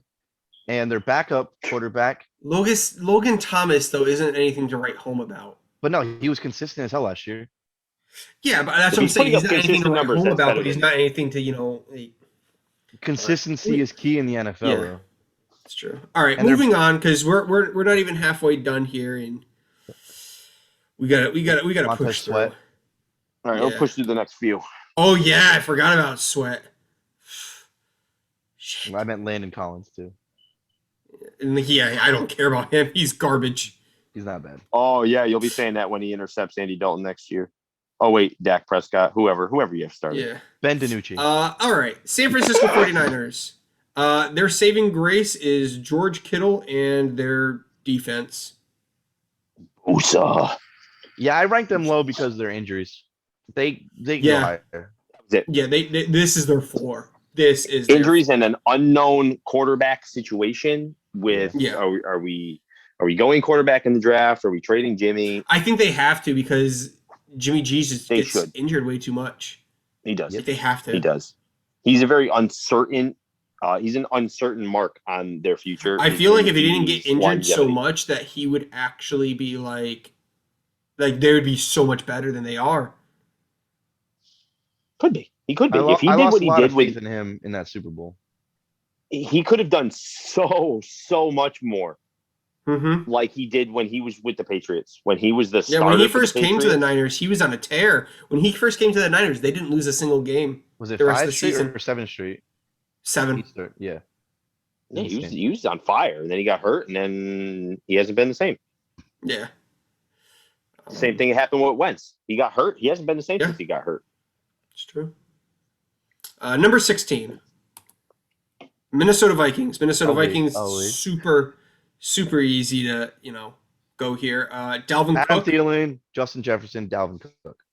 Yep. And don't forget their Kirk Cousins. Young tight end that they got. Who's that young tight end? I don't know. Yeah, you thinking the Lions? No. They have no, Vikings got a new tight end. They got rid of Kyle Rudolph. Yeah, yes, they got rid of Kyle Rudolph, and they have a different tight end. I got you. Give me a second. You guys keep talking about it. So yeah, Dalvin Cook. They overrated Kirk Cousins. I wouldn't say Kirk Cousins is overrated. I'd say Kirk Cousins is he's like the new NFC North's Jay Cutler. When he's on, he's on. When he's off, he's way off.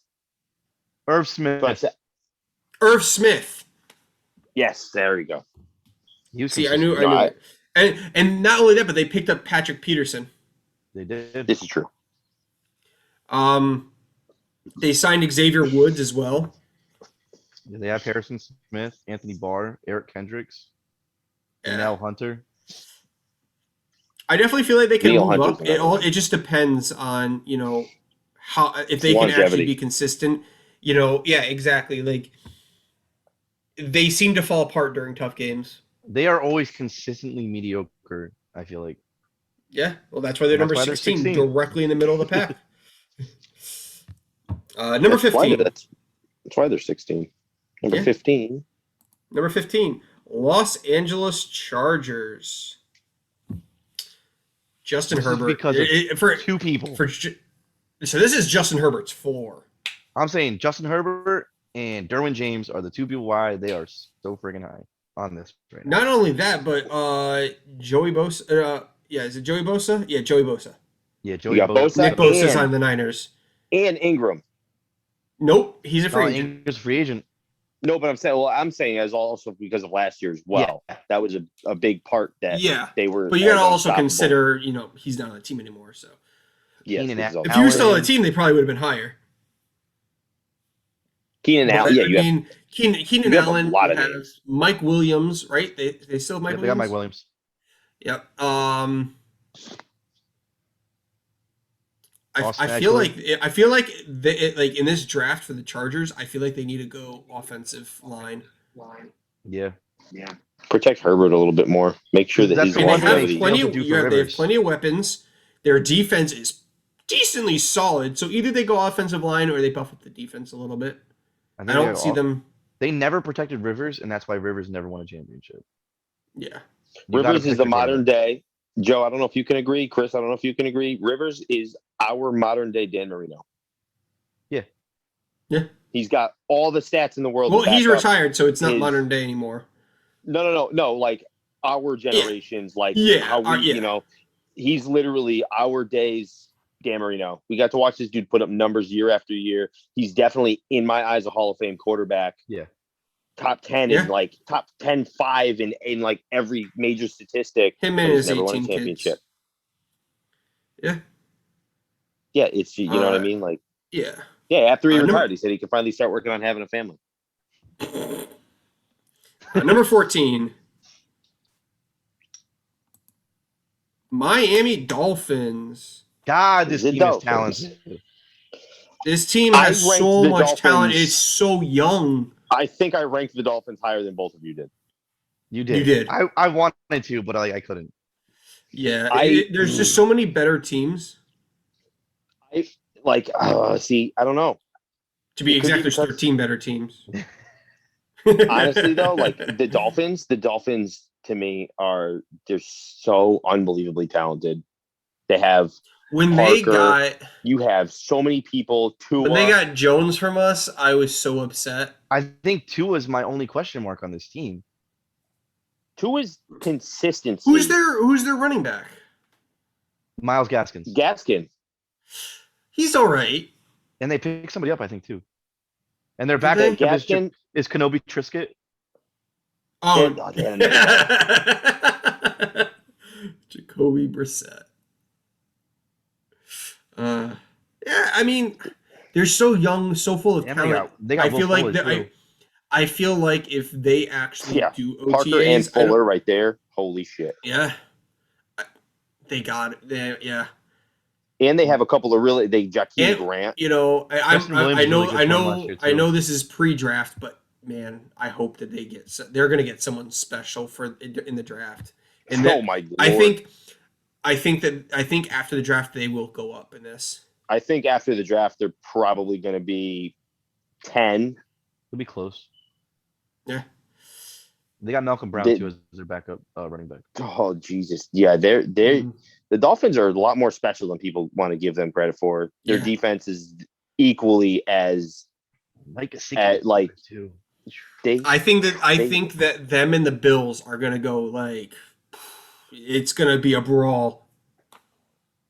Yeah. I think the Bills are going to edge them out. But I mean, they probably will, but it's good. They're not going to make it easy. No, the Dolphins they've always been a team like that, though. The Dolphins always give like a team, especially at the end of the year.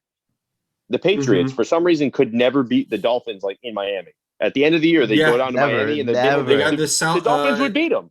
South Beach Miracle.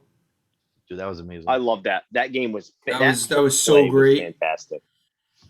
But that's a team that I feel like this is probably right around where they should be ranked. Yeah. And it could be higher. Could be. There's question marks. We're gonna discuss that because that's actually one of our future podcasts. Is our next week. So I'll say it now. Is next week we're doing draft grades, and the week after we're doing our post draft power rankings. I'm sure some teams will move up and down, but I mean, I feel like it'll be interesting. It'll be really interesting to see which teams actually get some steals and which players fall. Because I feel like the players that fall and teams that get those steals, they're definitely going to move up. Oh, definitely. So number 13, Indianapolis Colts. Their saving grace is their defense. Their defense is absolutely disgusting. I think they had the second best. It was between them and the Steelers. They were like neck and neck for first and second defense last season. Correct me if I'm wrong. Their defense was solid. It was real good. They don't have like a lot of big names, but Every single got person 2. on that deep. They got 2.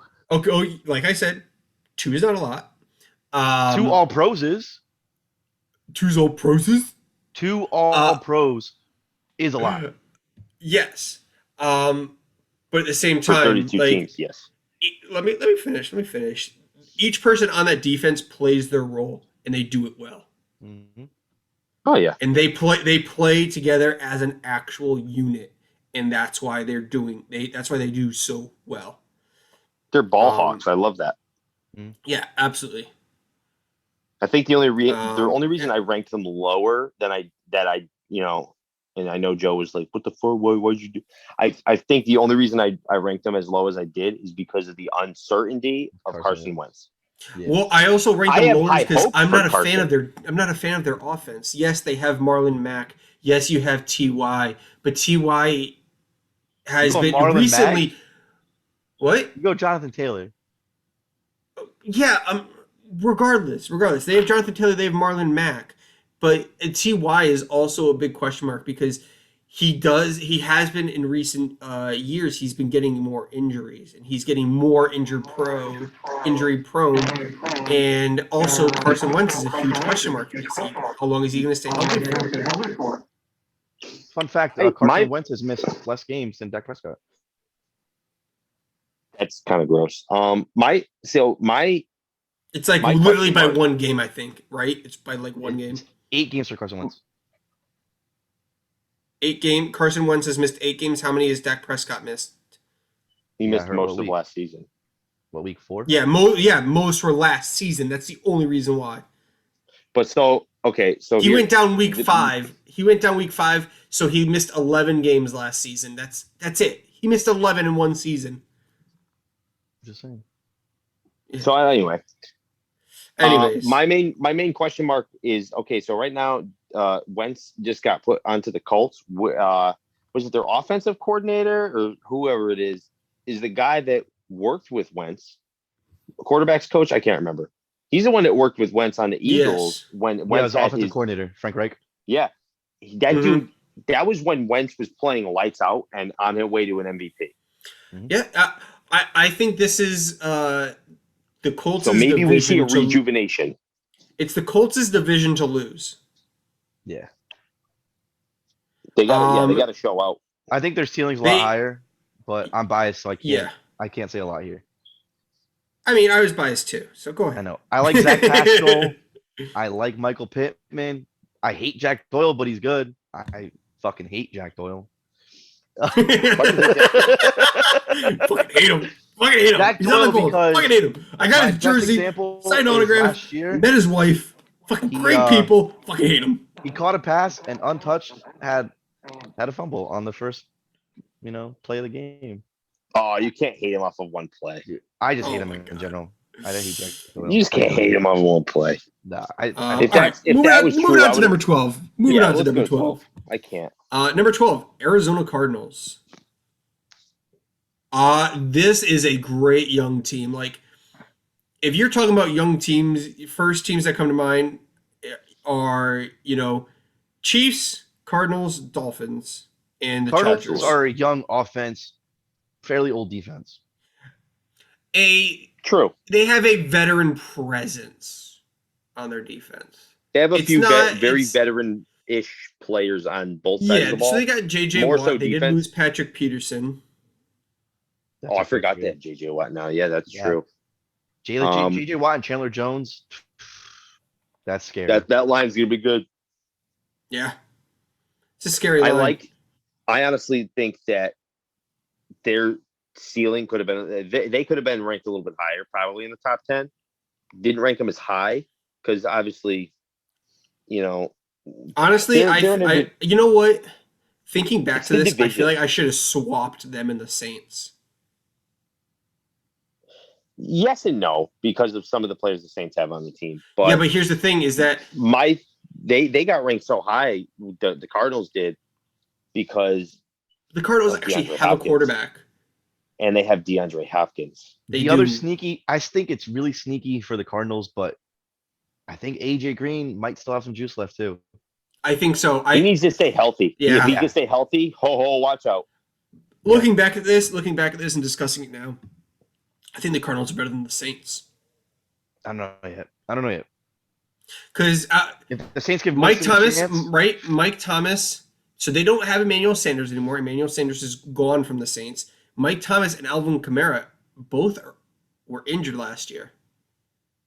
Yeah, but Mike Thomas, when he was playing the game, did not play how we know he can play. We know he's a top 5 wide receiver when he's healthy, playing at that level. He did not play that well last year. And their team still honestly, I even think the Colts are better than the Saints. But all right, moving on. Number 11. Pittsburgh Steelers. So this was Pittsburgh was actually tied, I believe, with number 10 spot. And we'll get to them in a little bit. But yes, it was. Their saving grace right now is their defense. Their defense, just like the Colts, absolutely disgusting. Minka freaking Fitzpatrick. Oh my God, TJ Watt. They have Buddy Free's gone. Yeah, Bud's gone. What's that? They got TikTok on their side. Oh yeah. Well, I mean, they still have Juju. Their receivers are James incredible. Conner. I think their biggest win was James Conner leaving. Yeah, but you remember where James Conner went to? Yes, he went to the Cardinals. So I feel like their Steelers are ranked so high because, one, they still have Ben. Ben's going to put up numbers most of the time. Yeah, but it's if he can stay healthy. Like he's been staying pretty healthy. Last year, he didn't get injured a few years ago, he was like, what the hell? Every game he was leaving with something. Last year, Last year he kind of stuck it showed out. He still got stuff. Juju's back. Hopefully he's revitalized because he honestly didn't even think. Hopefully he's not going to have the same attitude issues. Even if he's not revitalized, they still got Chase Claypool. They got oh my God, Chase Claypool, Deontay Johnson made a bust last year. Like damn. Washington. They got Eric Ebron too. They got a solid. They really do. And they just need to play so the Pittsburgh Steelers 100% all the time. The Pittsburgh Steelers, we talked about this last week. They have been they're going for a running back first round. They've been saying that. So I think they go Etienne. Etienne. I think they go him. I think they go him. That was what I was thinking of because they do have a draft that's who's the other one? Their draft spots a little later. Yeah. Who's the other running back? Oh, I can't even remember right now. There's two. It's him and one other. I saw his name earlier. I can't remember what his name was. It's another name that you're going to butcher, so don't try to say it. Yeah. Because I was trying to think of it, but I can't think of it off the top of my head. I did see a graphic that said that he's ranked the best running back in the league, and will he go first round? Najee Harris. No, Najee Harris was actually not the one I thought. It's Javonte Williams was ranked number 1. That was the guy. That was Najee Harris is another one I'd like to see where he is. So they're going to get one of those three. I would be very surprised if they go for Michael Carter or Khalil Herbert. I wouldn't be fully surprised. Honestly, I wouldn't be surprised if anybody gets taken, only because if they get taken, that means that team sees something in that person that a lot of other teams clearly don't. That's true. Maybe he'll fit our team better than those guys. I feel like picks 20 and back, we're going to see a lot of surprises. Oh, yeah. A lot of people who I don't think anything will ever surprise me as much as the Cowboys drafting CD Lamb, though. Nothing Actually, will surprise me. Correction. There is one that surprised me more. Jordan Love. Thank you. That surprised everybody. I don't like to talk about the Jordan Love one. The one is one of the other than the Jordan. Joe, do you like talking about it? I like talking about it. I love talking about it. It's all right. If we keep him and he ends up being the best quarterback in the league in a few years when Rodgers retires, then you'll all be shutting up. So now the one that surprised me, actually it surprised me really more than most, was a couple years ago, when everybody was set on the Giants taking Dwayne Haskins. And then when the Giants came up to the podium and they said, "We're taking Daniel Jones," and everybody was just like, "What? That's not Dwayne Haskins." That was a big surprise. That was a big surprise. Dwayne Haskins is with nobody because if you guys are just tuning in, this Thursday we are by Pittsburgh. Actually, Dwayne did sign with Pittsburgh. That is right. Yeah. So if you guys are just tuning in, or if you guys haven't heard already, we are doing a live viewing party on Thursday. 3 of us will be here, answer any questions, comments, that sort of thing, and just to have a good time, and see where it goes from there. I'm not going to do a whole lot of editing on that one. I'm probably not going to post that one onto our podcast platform, so it'll just be a YouTube video of just some bullshitting around. So if you guys are listening to this on a podcasting platform, go ahead and check out the YouTube and check out that video. Also, don't forget, check out, if you're listening on any of the podcast platforms, check out our Facebook. When you go to our Facebook, there's going to be a pinned post at the top of our page talking about a giveaway. Share that post, go to our YouTube, subscribe to us. You'll be entered into a giveaway to win a draft cap of your team choice. Yep, and it's completely free. You don't. All you have to do is hit no a few buttons. Necessary. That's it. Just a couple of likes. You don't even have to pay shipping and handling. We'll do that for you. You guys like free stuff? We're taking care of everything. You like free stuff? Then do it. Yeah, exactly. Just do it. And it's just for do the team it. that you want. Just do it. Do Joe, we got to get Cassandra on this. We need to have her do the meme of Shia LaBeouf. Just do it. I'll do it. I got a green screen somewhere. It's in the other room, and I'll just stand in front we got to get Emmy to do it. We got to get Emmy to do it. They won't be here because I'm going to Hawaii, dude, for the draft. Oh, that's right. You are going to the Bahamas. Right. Yeah. Go to the Bahamas. Sorry. That's okay. All right. So we're breaking into the top 10. Top 10. Number 10. This was tied with the Steelers, but we ended up choosing this team over them. Los Angeles Rams. Now here's I know. Oh man, I know my buddy Anthony's not going to be happy with that. Yeah, I don't care about if Anthony's going to be happy with it or not. I don't either. Like seeing him upset. I like seeing him squirm. There, Anthony, here's what I'll say for you. This is the Rams' ceiling. I don't think they get better than this. No. I don't think they get better than this. No, I think their ceiling is 7. I think so. Here's right. This is where I see their ceiling. Their ceiling is slim, but this is not it. They can Matthew Stafford. They have Matthew Stafford now. Matthew Stafford, who's probably, other than Megatron, my favorite Detroit Lion of all time. Theo Riddick. No, not fucking Theo Riddick. Isn't that our joke? Is that our joke? Who is it? Who's our joke that we always do every single year, Joe? I don't know. So Joe and I are in a fantasy league together, and I've always been do in his CJ Anderson. No, it's not that. It's been. I've been in this league for about 4 or 5 years now, and we always ask if this one person. Oh, is this person still available? Is this person still available? And I don't think they've even played in the NFL for the past 4 years. We still ask if they're still you're gonna available. you're gonna make me want to look in my the chat of that league now to just see previous years. No, this is a different league. Oh, that Anthony was in that one as well, mentioned though. it. Yeah, Anthony, our friend, was in the league that you were in with us. But yeah, we always give him shit or something like that. We're like, Julio! Because I take Julio every freaking year. It's true.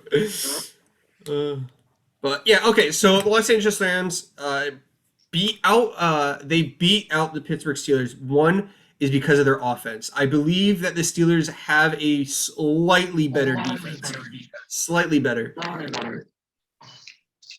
The Rams still have a good defense, but their offense is definitely a few steps above. They're definitely a few steps above the Pittsburgh Steelers. They have a more complete offense. Yeah. They have multiple guys that are going to run the ball well. You have a bunch of really good wide receivers. Matt Stafford is Robert Woods. Honestly, Honestly, Matt Stafford, I'd compare to Ben Roethlisberger. They put up numbers every friggin' year.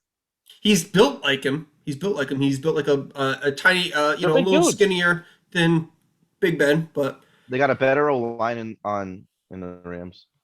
Who do the Rams have for running back? They had this guy. I swear he broke out like the first game against the Cowboys.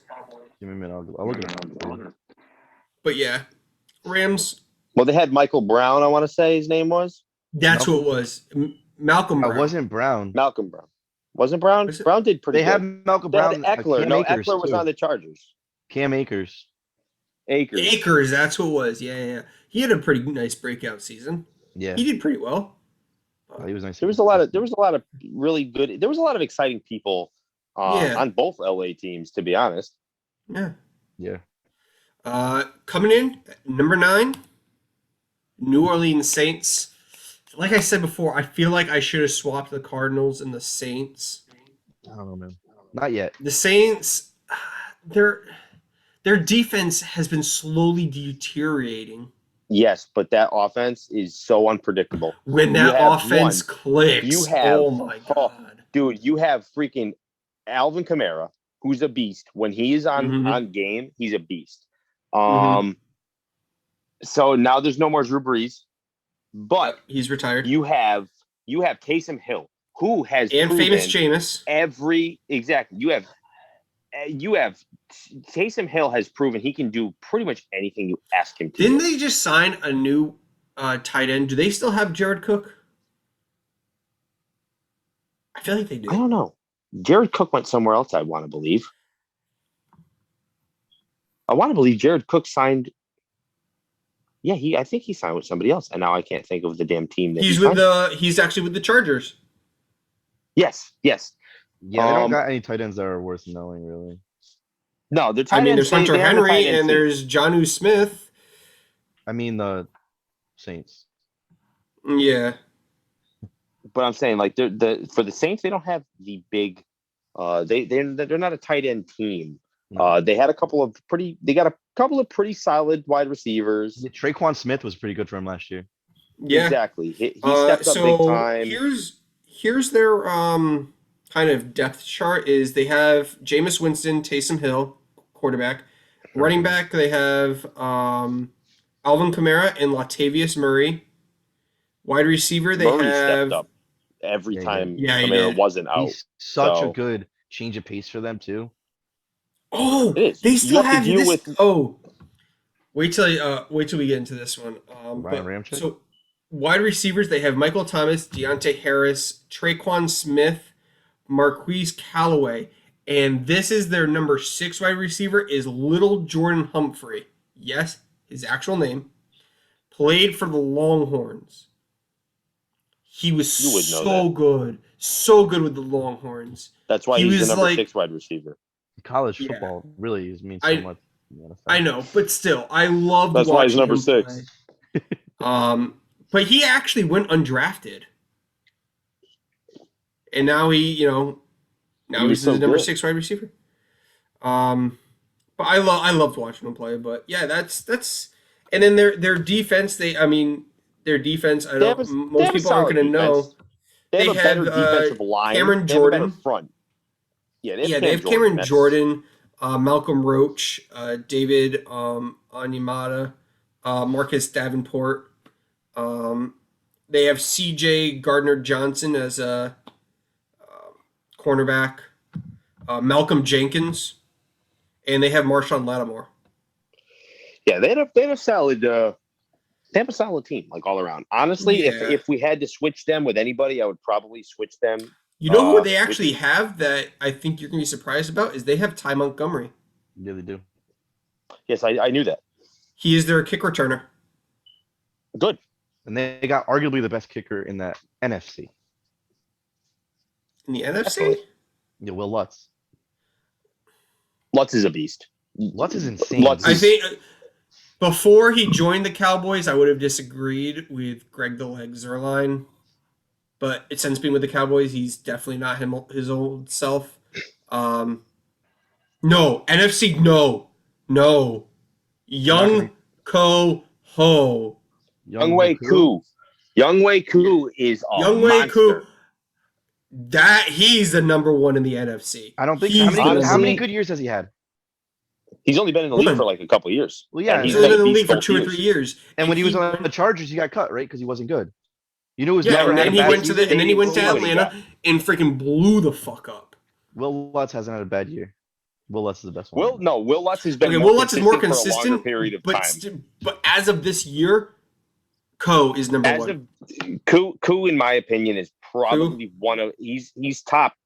Koo is top 5 for the entire NFL in kickers. I mean, number one is there's no argument. We'll get to him when he gets up here. Yeah. Well, number one is it's not Mason Crosby. Get the fuck out of here. We definitely know it's Mason Crosby. He's got Mason Crosby, definitely. Dan Bailey? Yeah, definitely not Dan Bailey. Blair Walsh? Oof. Coming in at number 8, Tennessee Titans. The king of running backs, as he proclaims himself. Henry. That man is a scary man. He's a big man. I love looking at the picture of him and Dion Lewis. That man is so big that when they like show him running, and they're like, "Oh, look at man, he was the fastest runner of the whole week this week in the NFL." And I'm like, "How?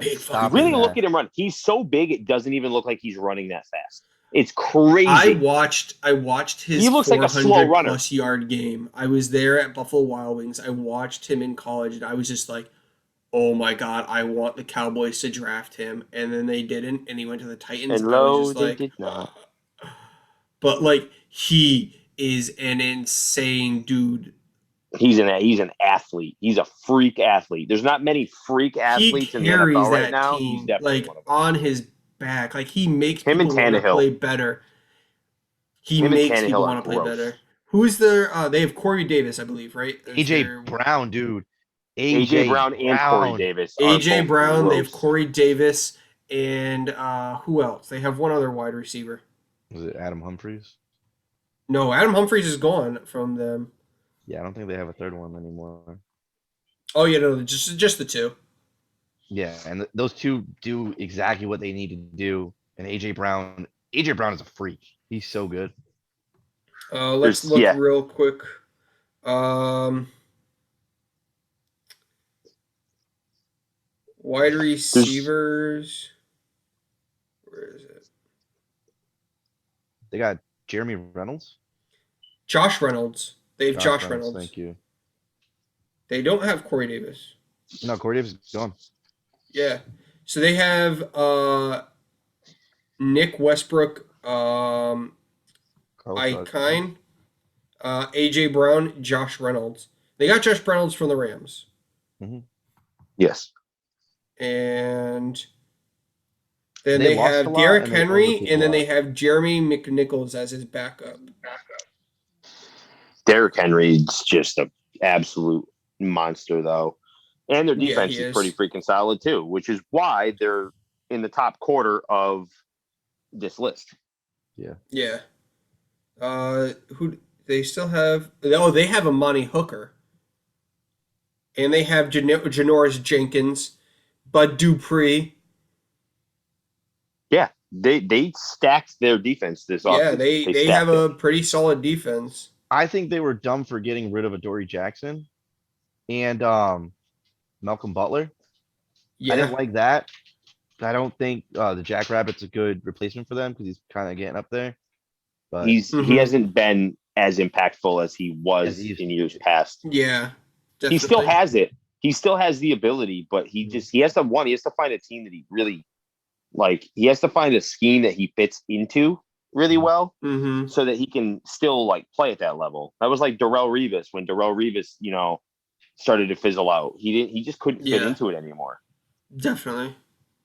But yeah, no, Tennessee Titans are definitely up there. I mean, they won the division last year. They even made that crazy like Cinderella story run, and they even beat the Patriots and Tom Brady's last year with them. And you want to know the best part is I told one of my best friends that is a diehard Patriots fan because before that week happened, That was week 17 when there was only 3 teams left that could make it into that game against the Patriots. The Patriots had to worry about either the Raiders, the Steelers, or the Titans. And I straight up looked at him and I said, the only team I would be worried about if I were you are the Titans. And he goes, really? Not the Raiders? And I said, no, the Titans. Watch out for that friggin' team, because that team is that is a trap game. You'll think you're going to win and they will run over you. And then what happened the following week? They ran over the friggin' Patriots. Yeah, exactly. So coming in at number 7, Baltimore Ravens. So you want to talk about the number 1 kicker, Justin Tucker. Justin Tucker is freaking definitely Tucker. one of the best. He is the best. No, he is the best. He is. Okay, He is. I have a really quick question. So is it all safe to say that the top 8 being the top quarter, is it all safe to say that none of these teams, except for obviously maybe number 1, every single team on this list, this is not their ceiling? No. Why? Every I single think team in the top all the 8, teams in the top 10. Yeah, top 8. Yeah, top. do the top quarter, like everybody on this left. Top 8. Yeah, right top here. 8. Yeah, this entire left row right here. These are I your definitely think contenders. this is, besides number 1. This is not their ceiling.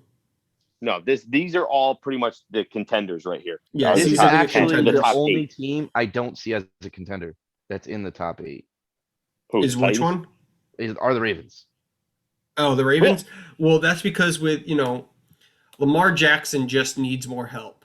He needs someone to throw to. I know you got And you Hollywood got Hollywood. You got Brown. Hollywood Brown, and that's and Andrews as their, Mark tight end, Andrews, Mark Andrews is and they just You got just rid need- of their running back.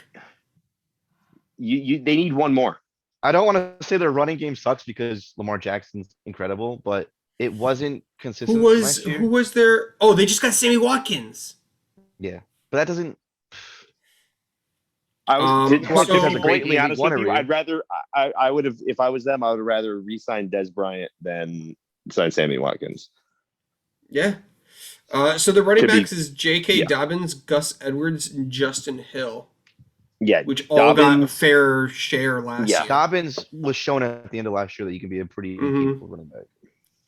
he could be solid. But yeah, they have. I feel like Lamar Jackson and their defense are the reason that the Ravens are number 7 on this list.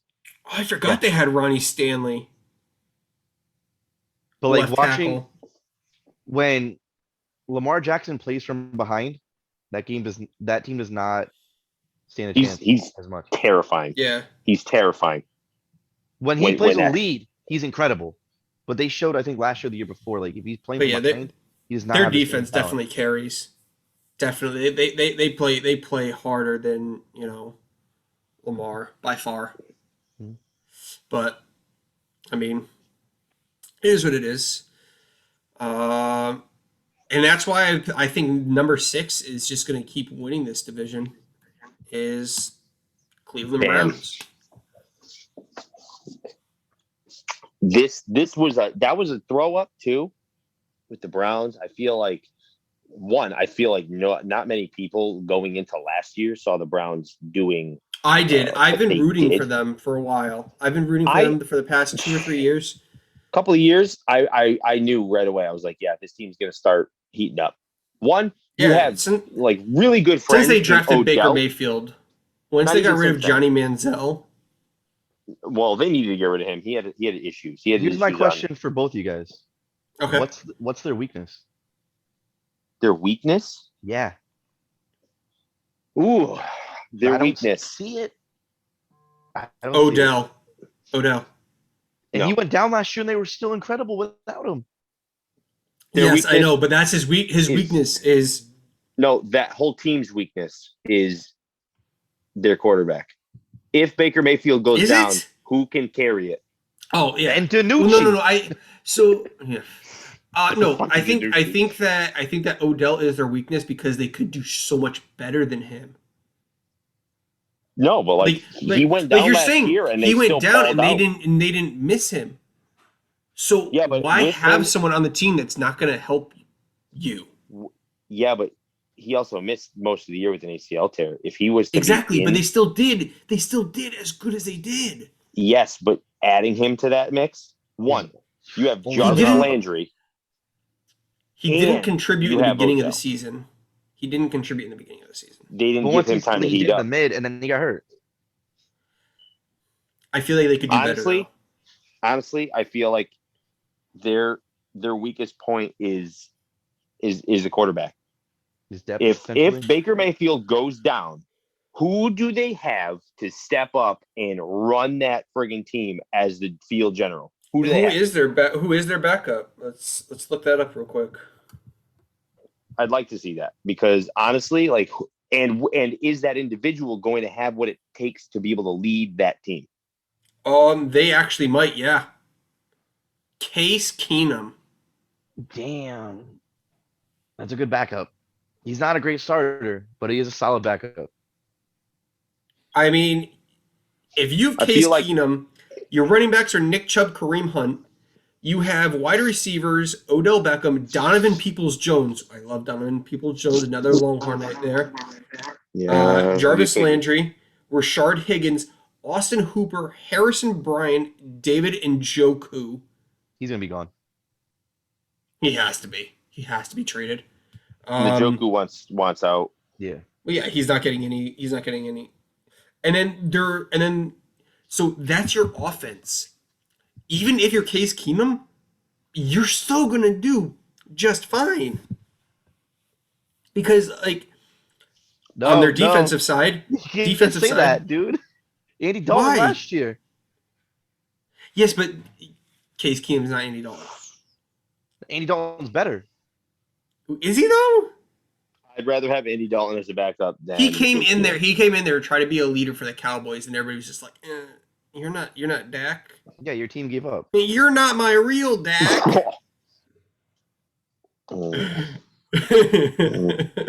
Case Keenum had 2 good years with the Vikings.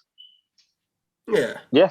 And then he played for the Rams. He wasn't great. He played for the Broncos. He wasn't great. He wasn't great. He played everywhere. I think he's a solid backup. I think he's a very solid backup. I think that if he does go down, that they will still win the division, but they won't go far in playoffs. Yeah. So breaking into the top 5 now. Got the Seattle Seahawks. I feel like this is their ceiling right now. I feel like this is right where they should be ranked in the top 5. Their defense could be leagues above. They do not have the talent on defense that they need. They don't have all the pieces. They have Jamal Adams, which was lights out for them when he went to that team. Yep. You know, they have a bunch of good people on defense. They have a solid defense. They just, I don't even know really what their weakness is. It's got to be something. It's 100% defense because he means what they have Tyler Lockett. They have Chris Carson, right? They still have Chris Carson? No. Yeah, they do. They have Chris Carson. They have Rashad Penny, DK. They have Freddie Swain, and they have Gerald Everett, and they have Will Dissly. And that's their offense. And they have obviously Russell Wilson. But their defense, Carlos Dunlap, Kerry Hyder, they have Alden Smith, Bobby Wagner, Jamal Adams, and Trey Flowers. Put it right there. Bobby Wagner right there that's a huge name on defense. Huge. And they might re-sign KJ Wright. But here's the thing is that they need help in their front line. That's where they're very, very weak. Kerry Hyder, I think he was on the Cowboys for a small stint, but they need help on the front line. That's their biggest weakness right there. True. I would have to agree. They lost Darren Reed to the Chiefs, right? I want to say. I don't remember. I don't know his first name exactly, but I know his last name is Reed, and I'm pretty sure he went to the Chiefs. But What they do to address the O-line in this draft will be huge. Yeah. There's so many good O-line players in this draft. That was their other thing. I'm sorry, even worse than their defensive line is their offensive line, and that's why Russell Wilson wanted out of there, is because of their shitty offensive line. He said, I'm sick and tired of taking so many sacks in a game. Yeah, he led the league. He's got more sacks in the last several years than some quarterbacks have had in like most of their career. Mm-hmm. I feel like they're going to trade up for a wide receiver. If Rashawn Slater falls far enough, which I don't think he will, I could see them trading up. But if they don't, I can also see them taking Quiddy Pay. But yeah, so their biggest weakness is their lines. All right, so let's go to number 4. Number 4, Buffalo Bills. Buffalo Bills, like, they are one key piece, and I think they might have gotten this piece. It's all going to depend on how it plays out, but Emmanuel Sanders going to the Buffalo Bills, I think it might be what they need to actually get to and win a Super Bowl for the first time. I don't know if that was the piece they needed. I think it was because John Brown was there. John Brown, they have a pretty solid freaking defense. Their defense is nothing to shirk at. No, it's not. I feel like that their offense wasn't necessarily because John Brown being injured, he was injured all season. He was in, and all they had was Stephon Diggs, Cole Beasley, and you can't say all they had was Stephon Diggs though. Stephon Diggs himself is like he was such a monster. Chris is Stephon Diggs. For Todd we're not talking about. Let's not talk about Stephon Diggs like that. Stephon Diggs was a monster, and had John Brown been healthy last year, that team That's why I'm saying Emmanuel Sanders is that missing piece. That's why I'm saying. But what if he goes down? He could be. For football years. But he's not injury prone. That's my thing. Their weakness to me is postseason Josh Allen. Yep. But that's now they have a very, in my opinion, very solid backup quarterback in Mitch Trubisky. That's also true. If they need to rest Josh Allen towards the end of the season, they can definitely put Mitch Trubisky in and still potentially win games. Yep. So they have Devin Singletary, Zach Moss, Josh Allen, Mitch Trubisky. Oh, you know who their third quarterback is? Jake Fromm. Jake Fromm, State Farm. Yeah. Stephon Diggs, Gabriel Davis, Emmanuel Sanders, Cole Beasley. They have Dawson Knox. He was solid last year. He was. I forgot about this. Ed Oliver is on their defense. They have Tre'Davious White. They also have Micah Hyde. Yeah. Yeah, Micah Hyde is one of those players that like the Packers let go, and then he just started doing good on another team. Every other player that we let go. They also have Tremaine Edmonds. So if I were them and I'm looking to this is my run, I'm going all in. I'm either taking linebacker, which I think Zaven Collins would fit perfectly with them. It just sounds like a Buffalo Bill name, Zaven Collins. I think they take Zaven. I honestly think they take him. Could be, never know. Yeah, I think that's where they struggle the most is either defensive line, interior lineman, or linebacker. Because they only have Tremaine Edmonds. Coming in at number 3, Green Bay Packers. All right, hot take right here.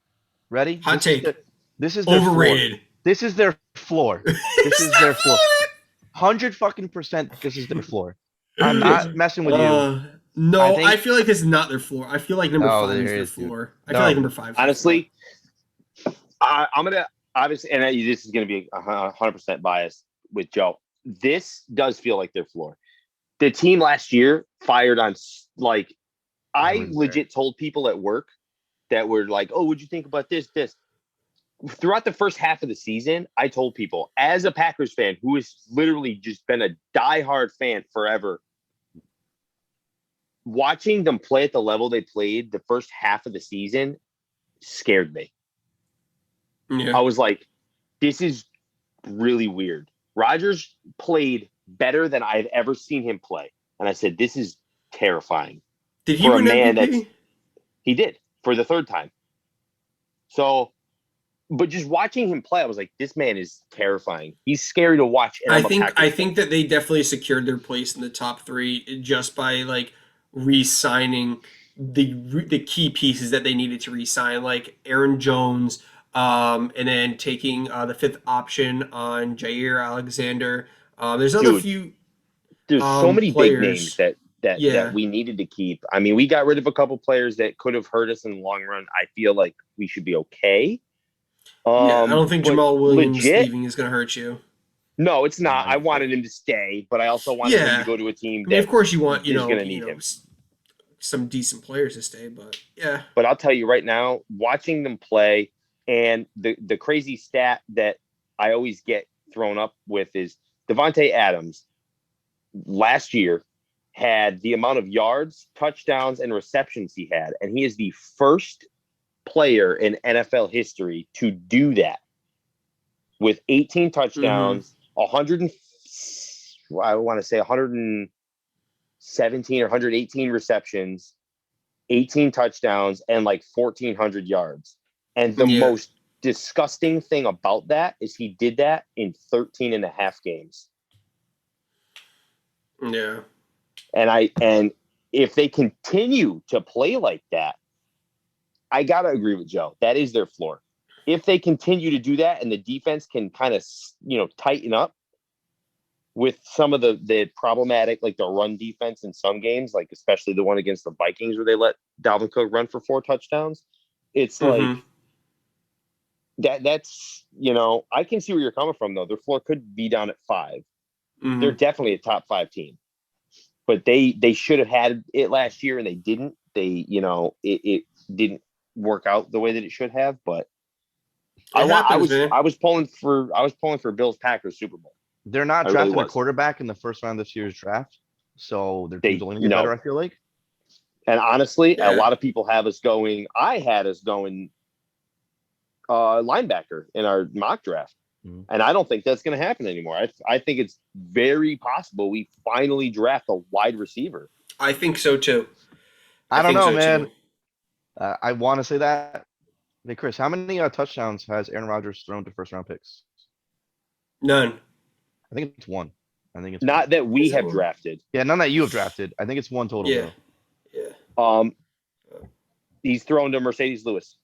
Yeah, and it's ridiculous.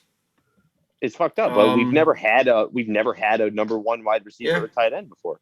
It's and I think it's Tunion's great though. Yeah, I mean, I feel like it's about time that we give him a number 1, like wide receiver. Yeah. Like because Davante Adams is definitely not a number 1 wide receiver. Oh yeah. No, I'm saying a first.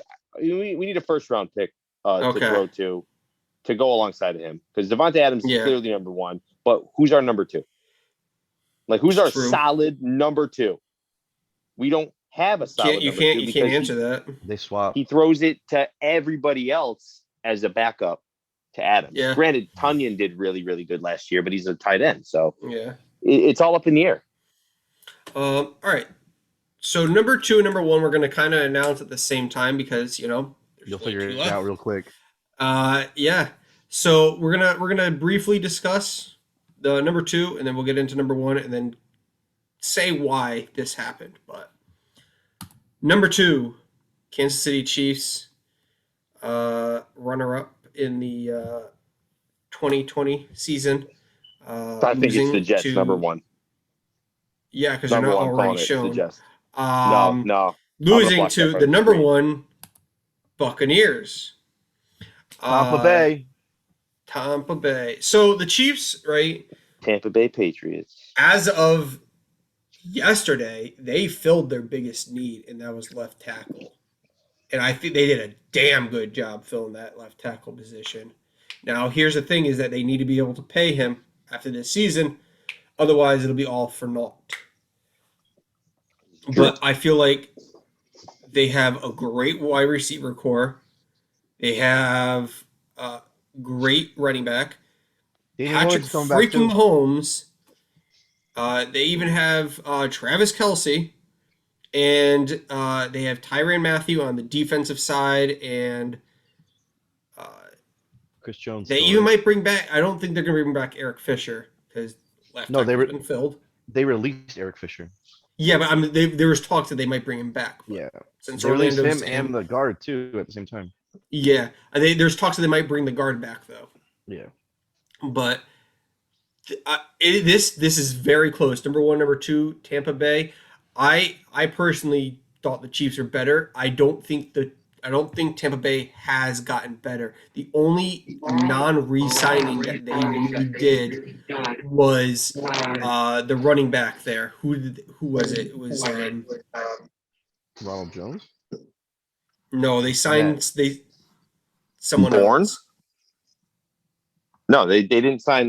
What's his name? Antonio Brown. No, they did. They didn't re-sign Antonio Brown, but they did not. They also did not. Did they re-sign Leonard Fournette? Yes, yeah. we discussed that. He signed a 1 year. Shady McCoy.